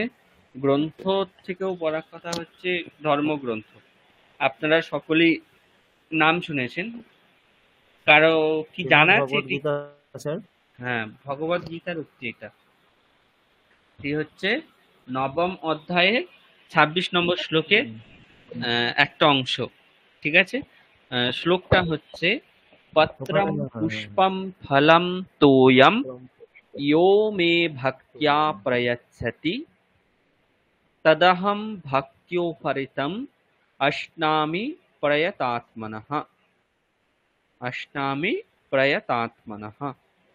আচ্ছা, এই সব শ্লোকটার অর্থ হচ্ছে,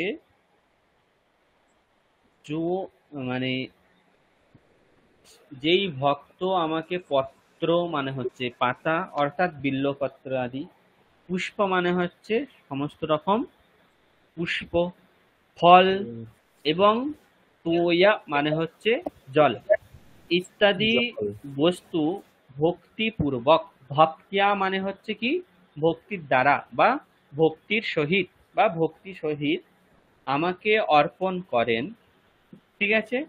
সে তাদের দ্বারা অর্পিত সেই সমস্ত যেই সমস্ত জিনিস অর্থাৎ পত্র, পুষ্প, ফল, তোয়া ইত্যাদি, সেই সমস্ত জিনিস আমি কি করি?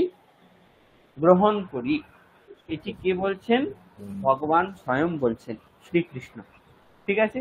তাহলে এই যে বাক্য পত্রম পুষ্পম ফলম তোয়ম ইয়ো মে ভক্ত্যা প্রয়চ্ছতি, আচ্ছা এখানে যে ইয়াচ্ছতি আছে, এখানে দা ধাতু, সেই দা ধাতুর লট লকারে ইয়াচ্ছতি রূপ হয়, তার আগে উপসর্গ লাগানো আছে, ঠিক আছে? কিন্তু কর্মণিতে যখন হয় তখন দ্বিয়াতে রূপ হয়, কিন্তু যখন লট লকারে হয় কর্তরি তখন ইয়াচ্ছতি রূপ হয়। তার কারণ ওখানে ইয়াচ্ছা বলে একটা আগম হয়ে যায়, সেই জন্য এই রকম বিশেষ রূপ হয়, ঠিক আছে? তো আমাদের অত ডিটেলসে এখন দেখার দরকার নেই।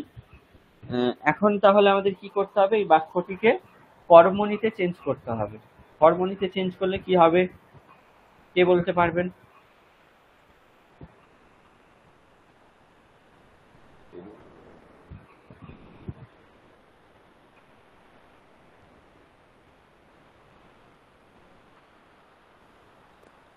স্যার আপনি এখানে কোন বাক্যটা নিচ্ছেন, মানে প্রথম লাইনটা না দ্বিতীয় লাইনটা? 109 নম্বর যে বাক্যটা আছে দেখুন, স্ক্রিনে দিয়েছি। পত্রম ওটা পুষ্পম তো দেখতেই ফলম, পাচ্ছি না স্ক্রিন। পত্রম পুষ্পম ফলম তোয়ম ইয়াহা মে ভক্তিয়া প্রয়চ্ছতি, এই বাক্যটা। তাহলে এটা কি আচ্ছা, এরকম প্রথম হবে? লাইন পত্রম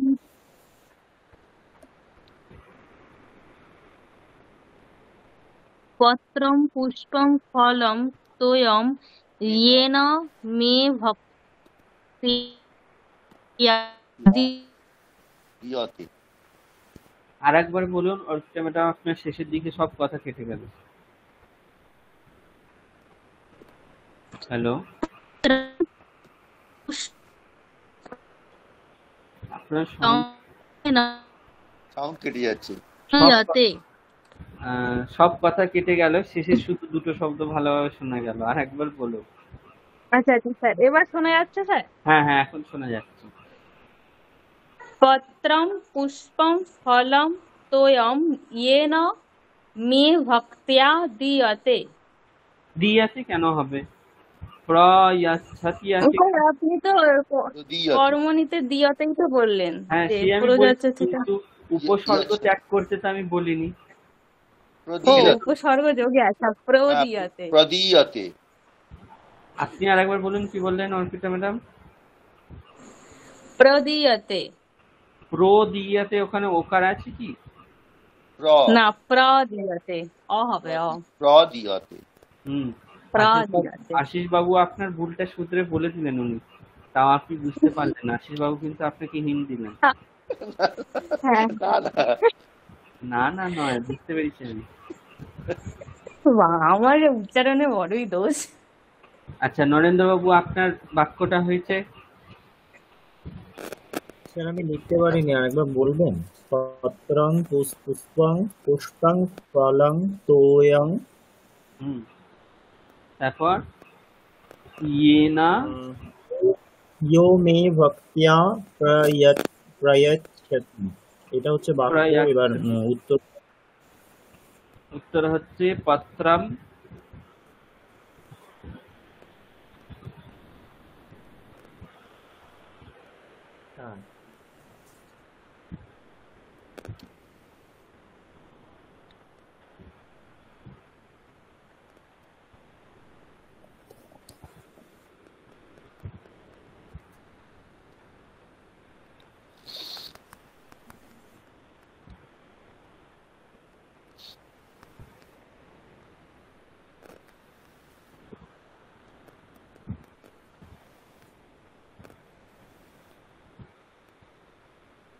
পত্রম পুষ্পম ফলম তোয়ম येन मे भक्त्या प्रदीयते।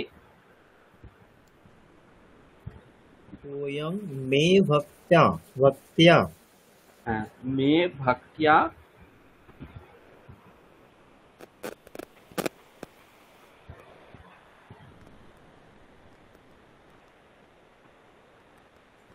প্রদীয়তে, তাই তো স্যার? প্রদীয়তে। হ্যাঁ ঠিক আছে, লিখে নিয়েছি স্যার। আচ্ছা, তারপরে যে বাক্য, আচ্ছা এখানে কিন্তু অনেকগুলো শব্দের পরিচয় হলো আশিস বাবু।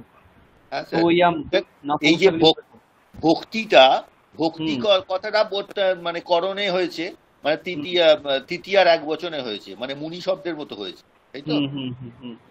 ঠিক আছে। মুনি শব্দের মতো না, মতি শব্দের মতো। মতি শব্দের মতো। এটা স্ত্রীলিঙ্গ শব্দ তাহলে? হ্যাঁ, আচ্ছা ঠিক আছে। আচ্ছা, আর একটা এখানে বিশেষ শব্দ প্রয়োগ করা হয়েছে, মে। মে এখানে কোন বিভক্তি আছে আর কি শব্দ? এটা হচ্ছে চতুর্থী বিভক্তি। কি শব্দ কি এখানে? মহ্যম মে, মানে মহ্যমের সঙ্গে একটা মেয়ে কথা থাকে ওখানে।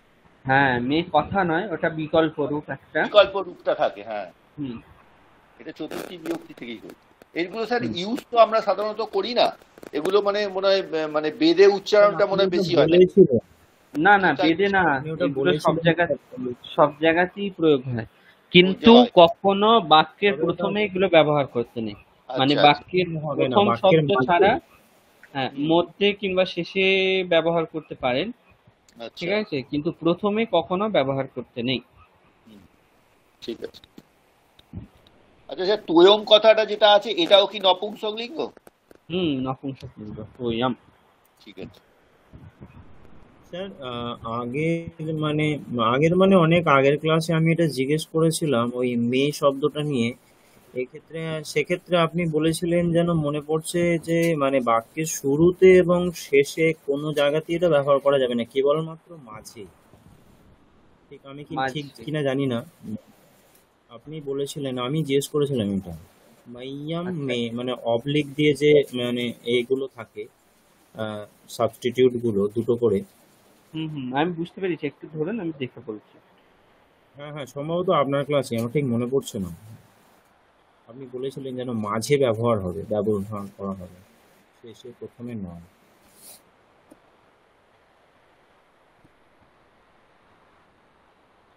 হুম মাঝে ব্যবহার হবে শুধুমাত্র, প্রথমে কিংবা শেষে ব্যবহার হবে না। আশিস বাবু, আমি একটু ভুল বলেছিলাম, শুধুমাত্র মাঝে ব্যবহার হবে। হ্যাঁ, ঠিক আছে। ঠিক আছে। হুম,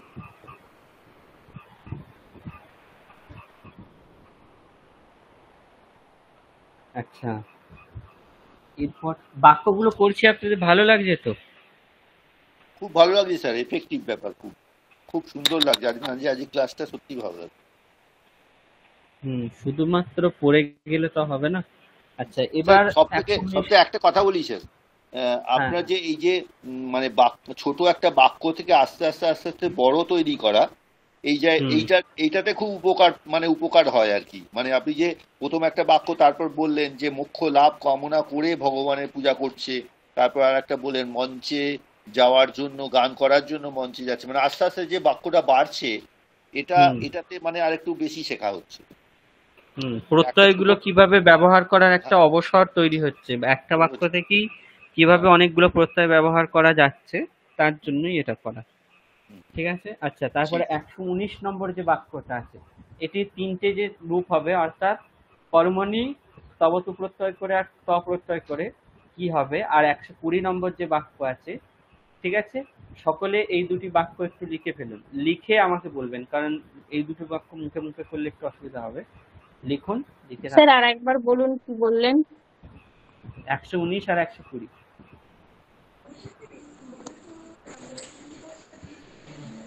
119 আর 120 এগুলো কি বাচ্চা পরিবর্তন করব? হুম বাচ্য পরিবর্তন শুধু না, তবতু আর ত, তিনটে বাক্য, আচ্ছা, আচ্ছা স্যার। টোটাল 6টা, প্রথমটা 3টে, দ্বিতীয়টা 3টে। স্যার বলছি যে ওটা কি একটু স্ক্রিনশট করে গ্রুপে দেওয়া যায়? আমি কোনো মতেই স্ক্রিনটা দেখতে পাচ্ছি না। আচ্ছা, আমি তাহলে ওখান পিডিএফটাই থেকে আমি গ্রুপে ওটা পাঠিয়ে লিখে দিচ্ছি, আপনি একটু 118 আর তো 19 নম্বর পেজটা খুলে একটু দেখুন। হ্যাঁ, তাহলে আমি ওখান থেকে দেখে ওটা লিখে নিতে পারবো। ঠিক আছে, আমি দিয়ে দিচ্ছি গ্রুপে একটু। স্যার বলছি বি বি উপসর্গ তো ওই যেটা মানে বিমুক্ত, যেটা বিহারে হলো, আর একটা বি বিমুক্ত উপসর্গ। একটা শব্দ পেলাম, বি উপসর্গ, ওটা উপসর্গ। উপসর্গ, তাই তো? আচ্ছা, ঠিক আছে। দেখুন, আমি গ্রুপে দিয়েছি 119 120 দুটি বাক্য।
বলুন কারা হয়েছে।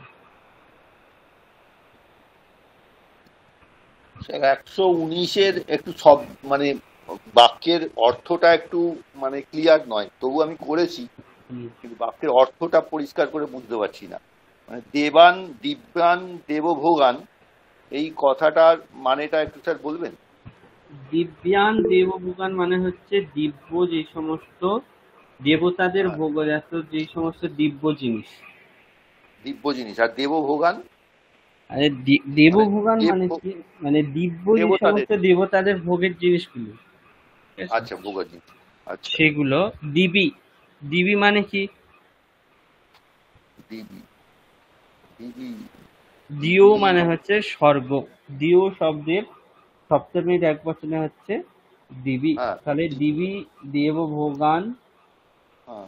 ঠিক আছে। অশ্নান্তি, অশ্নান্তি মানে কি, অষ্টমী মানে খাওয়া, মানে ইট, হ্যাঁ, ভোজন খাওয়া। করে, অষ্ট, ঠিক আছে। হ্যাঁ, তাহলে তারা স্বর্গেতে তারা স্বর্গে, হ্যাঁ, দেবতাদের ভোগ্য যেই সমস্ত দিব্য বস্তু সেই সমস্ত বস্তু ভোজন করছেন, করছে। ঠিক আচ্ছা। আছে। হুম হুম। তাহলে এটাকে আমরা যদি এতে করি, কর্মণিতে করি, হুম। তাহলে আমরা হচ্ছে তৈহি দিবি দিব্যাহ দেবভোগাহ অস্যন্তে। হুম। ঠিক হলো স্যার? হুম। আচ্ছা, তারপরে তারপর তবতুটা বলি। হুম, বলুন। তে দিবি দিব্যান দেবভোগান অসিতবন্তঃ। হুম। আচ্ছা, তারপরে তপ্রত্যয়ে তৈহি দিবি দিব্যাহ দেবভোগাহ অসিতাহ। অশীতাহা, ওখানে দীর্ঘইকার নেই, হ্রস্বইকার আছে, না না, ভালো করে বলুন। হ্যাঁ, অসিতাহা, হুম। দীর্ঘইকার নেই, অসিতাহা। হুম। পরেরটা আচ্ছা, পরেরটা নরেন্দ্র বাবু আপনি করেছেন। হ্যালো, স্যার বলুন, করেছেন আপনি? বলছি আমার কি একটুক্ষণ আগে আমার ওই ডাউনলোডটা হলো, আমি ওটা দেখছি। না আচ্ছা, স্যার করিনি। ঠিক আছে, আপনি করুন তাহলে। অর্পিতা ম্যাডাম বলুন কি করেছেন। यः माम् अजम् च वेत्ति হ্যাঁ। येन হুম। अनाचते। আপনার কথাগুলো সব কেটে যাচ্ছে আবার।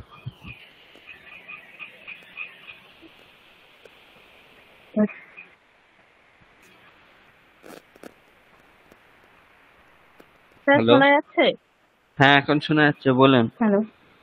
হ্যাঁ বলুন, এবার শোনা যাচ্ছে। येन अहम् अजः अनादिः च विद्ये। বিদ্যে, একদম ঠিক। তারপর আমি এক বচনেই করেছি যেহেতু চ দেওয়া আছে। হ্যাঁ একদম ঠিক আছে, বলুন তারপর।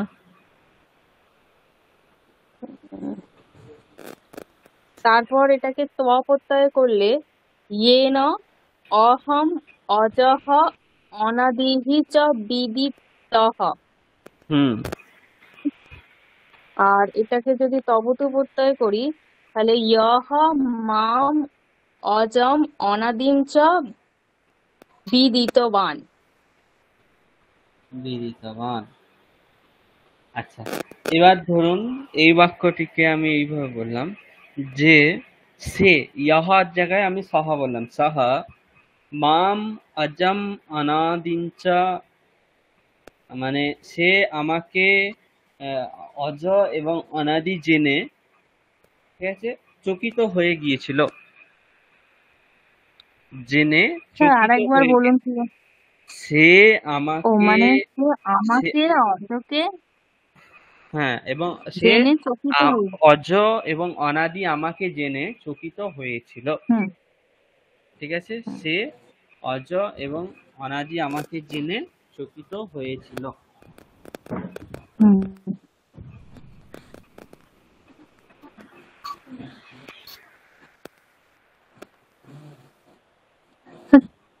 চকিত হওয়ার ক্রিয়াটা কি হবে?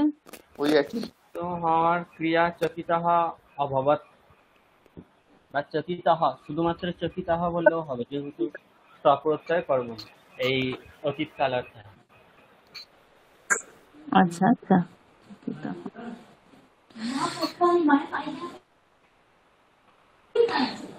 ওম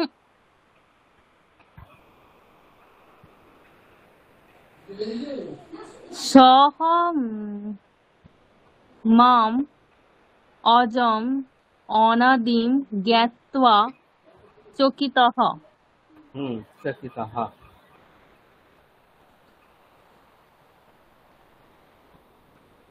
শোনা গেছে তো? হ্যাঁ, শোনা যাচ্ছে, ঠিক আছে। স্যার আচ্ছা, চকিতহ এটা কি ত প্রত্যয়ে হলো? স্বপ্রত্যয়। তাহলে স কি করে থাকবে স্যার ওটা? এখানে মানে এই চকিতঃ জাতঃ তাহলে স্যার বলতে চকিত বান হবে। হ্যাঁ হ্যাঁ, চকিত বান হবে। ত প্রত্যয় হলে তো কর্ম নিতে হবে না? স্যার হ্যাঁ, কর্মণিত তো ওটা তাহলে চকিত বান হবে। হ্যাঁ, কর্তরিতেও হয়, কিন্তু এখন ঠিক আছে, কর্তরি হয় সেটা এখন ছাড়ুন, চকিত বান হতো, ঠিক আছে। কি হয়? হ্যাঁ স্যার, ওটা আমাদের বলেছিল যাওয়া অর্থে আর কি কি ধাতু আছে। হ্যাঁ, ওগুলো একটু মানে একটা কঠিন ধাতুর ব্যাপার হয়ে হ্যাঁ। যাচ্ছে, ওগুলো কঠিন ব্যাপার ছেড়ে হচ্ছে। ছেড়ে দিন। আচ্ছা স্যার, ওই অজম আর অনাদিমটা একটুখানি আমাকে একটু অর্থটা বলুন না স্যার। অজ মানে হচ্ছে যার জন্ম নেই। এগুলো হ্যাঁ, সব বিশেষণ বিশেষণ। বিশেষণ। হ্যাঁ, বিশেষণ মানে নয়, মানে অজ অনাদি মানে আত্মাকে মানে পরম ব্রহ্মকেই তো বলা হয়। অজ মানে হচ্ছে অজ যার অনাদি জন্ম নেই, অনিত্য অনিত্য। এবং অনাদি মানে যার শুরু নেই, শুরু নেই। ঠিক আছে, অজ আচ্ছা, এবং অনাদি সেটা মানে সবই মামের বিশেষণ। বিশেষণ। আচ্ছা, ঠিক আছে। এগুলো এগুলো সবই হচ্ছে পুংলিঙ্গ শব্দ হবে। অজহ অনাদিহি। হুম। ঠিক আছে।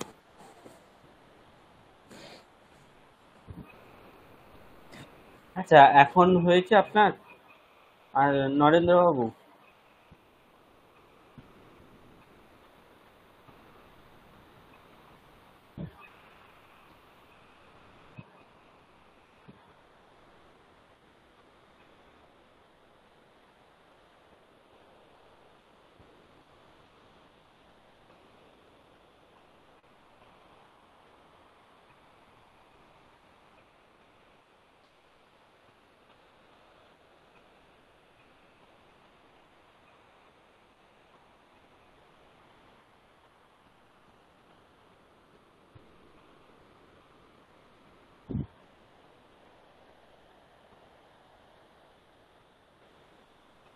স্যার আর একটা ছোট্ট কোশ্চেন করবো স্যার। হ্যাঁ, করুন। বলছি আমাদের এই প্রথম লাইনটা যখন দিলেন ইয়হ মাম অজম অনাদিন চ, মানে চ আর মানে ওটা যোগ আছে, অনাদিন অনাদিন চ। তা যখন আমরা এটাতে এতে করলাম, কর্মণিতে করলাম, তখন তো ওটা অজহ আর অনাদিহ হলো। তা ওটা কি চটা শুধু চ বসবে? হ্যাঁ, তাহলে কি হবে আর? হ্যাঁ হ্যাঁ, মানে আগেরটা অনাদিন চ, ব্যাপারটা হচ্ছে ময়ে চ, ময়ে আর চয়ে এটা করে আসছিল, শুধু এটাতে শুধু চয়ের কোনো আর কোনো পরিবর্তন হবে না, মানে এটা অব্যয়ের মতো করেই আসবে, তাই তো? হুম হুম। আচ্ছা, ঠিক আছে।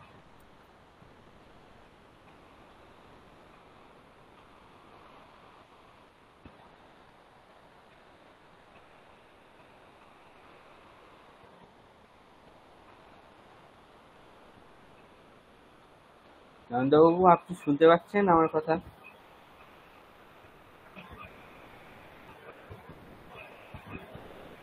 হ্যাঁ, শুনতে পাচ্ছেন? হ্যালো, শুনতে পাচ্ছেন? আচ্ছা, উনি হয়তো হ্যালো শুনতে পাচ্ছেন না। স্যার। ম্যাডাম, তাহলে আমি গ্রুপে বাক্যের লিস্টটা, হ্যাঁ বলুন নরেন্দ্রবাবু, শোনা যাচ্ছে, আর বলুন। হ্যাঁ স্যার, ওটা ওই, ইয়হ মাম অজম অনাদিং চ ওয়েত্তি, এটা আমি কর্মণিতে করেছি। ইয়েন ইয়েন মা ইয়ে হ্যালো ইয়ে না, স্যার শোনা যাচ্ছে? হ্যাঁ বলুন, শোনা যাচ্ছে। হ্যাঁ, येन अहम अजः अनादिः च वेत्तिहि। বেশি হবে না। অহম উত্তম পুরুষ 1 বছর। তাহলে যখন বিদ ধাতুর কর্মণি করা হচ্ছে তখন বিদ্যাতে বিদ্যেতে বিদ্যান্তে মানে সেবাতে সেবেতে সেবান্তে এই ধরনের হচ্ছে। এখন সেব ধাতুর উত্তম পুরুষের 1 বচনে কি রূপ হয় সেটা আপনাকে দেখতে হবে। সেব ধাতুর উত্তম পুরুষের 1 বচনে কি রূপ হয়?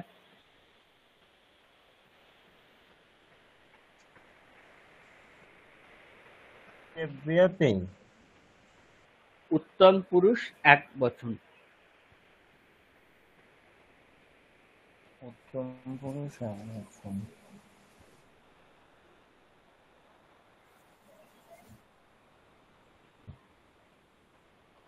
স্যার সেভিয়ামি লটে বলছেন তো স্যার?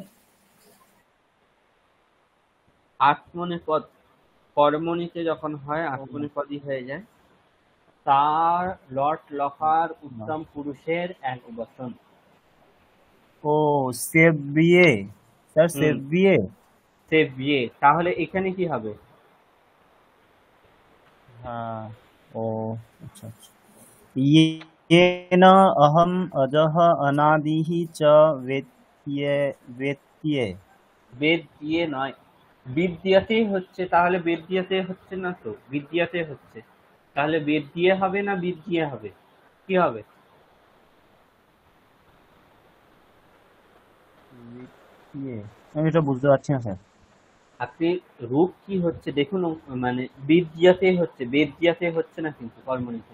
তাহলে বিদ্যাতে যেহেতু হচ্ছে উত্তম পুরুষের 1 বচনে বিদ্যে হবে, বেদ দিয়ে হবে না, বিদ্যে হবে। ঠিক আছে? আচ্ছা। হুম।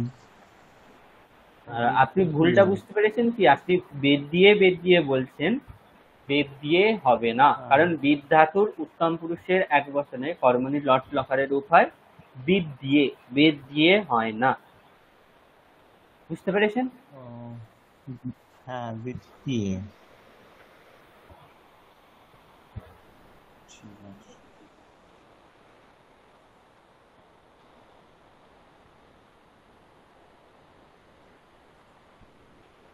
আচ্ছা, এবার তাহলে যেটা বলার, মোটামুটি আজকে আমরা এখানে 10টা মতো বাক্য দেখলাম। ঠিক আছে? কিন্তু এখানে টোটাল 280টা মতো বাক্য আছে। ঠিক আছে? আমি যেটা আপনাদের বলেছিলাম, আগে বলেছি, এখনো বলছি এবং ভবিষ্যতেও বলবো, শুধুমাত্র ক্লাস করে কিংবা 2-4টে এই ক্লাসে বাক্য যে আমরা অভ্যাস করলাম, এই বাক্য অভ্যাস করে সংস্কৃতে যা যা আপনারা শিখেছেন সমস্ত কিছু ধরে রাখা সম্ভব নয়। তার জন্য আজকে যেমন বাক্য অভ্যাস করতে করতে আপনাদের নতুন কিছু শব্দ জানা হলো, অনেক নতুন ধাতুরূপ জানা হলো, সেই রকমই যত আপনারা অভ্যাস করবেন তত আরো নতুন নতুন জিনিস শিখতে পারবেন, জানতে পারবেন। যার জন্য আমি আপনাদের গ্রুপে এই পিডিএফটা দিলাম। এখান থেকে আপনারা, আমি আপনাদের কাছে অনুরোধ করছি, মানে সপ্তাহে অন্তত একটা দিন 1 ঘন্টা সময় বার করে যটা বাক্য হয়, 5টা 10টা যতগুলো হোক, করবেন, করে আমাকে পাঠাবেন। অবশ্যই পাঠাবেন। আমি হয়তো সঙ্গে সঙ্গে না দেখলেও আপনারা বাড়ির কাজ যা দেন সেগুলো আমি দেখে দিই, অবশ্যই দেখে দিই। কোনোদিন এমন হয়নি যে আমি দেখি না, অবশ্যই দেখি এবং আপনাদের ভুল কিছু থাকলে সেগুলো আমি শুধরে দেওয়ার চেষ্টা করি। তো 282টা বাক্যের মধ্যে আপনাদের কাছে আমি অনুরোধ করছি প্রতি সপ্তাহে 1 ঘন্টা মাত্র সময় বার করে 10টা থেকে 15টা বাক্য সকলে করে আমাকে পাঠাবেন। তাহলে এতে কি হবে, যেইগুলো শিখছি সেইগুলো আমরা তো শিখতে পারছি, তার সঙ্গে সঙ্গে যেগুলো শিখেছি সেগুলো আমাদের অভ্যাসে থেকে যাবে। ঠিক আছে? এছাড়া যদি কারো কিছু প্রশ্ন থাকে তাহলে করতে পারেন, না হলে আজকের ক্লাস আমি এখানে শেষ করব। স্যার এই ক্রমটা কি একই রকম? ওই প্রথমে কর্মণি, তারপরে তবতু, তারপর এইভাবেই তব। করবো? হ্যাঁ হ্যাঁ হ্যাঁ, এইভাবে করবো তো? আচ্ছা, ঠিক আপনি আছে। ক্রম যা খুশি করতে পারেন, কিন্তু এই হ্যাঁ, ধরনের 4টে বাক্য যেন থাকে। 4টে বাক্য। আচ্ছা ঠিক স্যার, আছে? কয়েকটা জায়গায় যদি অর্থ বুঝতে না পারি তাহলে আপনাকে একটু কোশ্চেন করবো। অবশ্যই অবশ্যই অবশ্যই, ঠিক সেটা ঠিক আমি আছে, বলেই রেখেছি আপনাদের। ঠিক আছে, ঠিক আছে, ঠিক আছে। ঠিক আছে,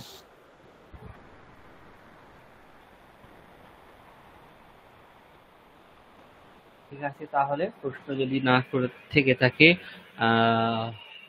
আজকের ক্লাস আমি এখানেই শেষ করলাম। আপনাদের স্যার আগের দিনে যে দুটো ক্লাস নিলেন না, তার ওই স্টাডি মেটেরিয়াল যদি একটু যেগুলো শেয়ার করেছিলেন ওগুলো যদি একটু গ্রুপে দিয়ে দেন।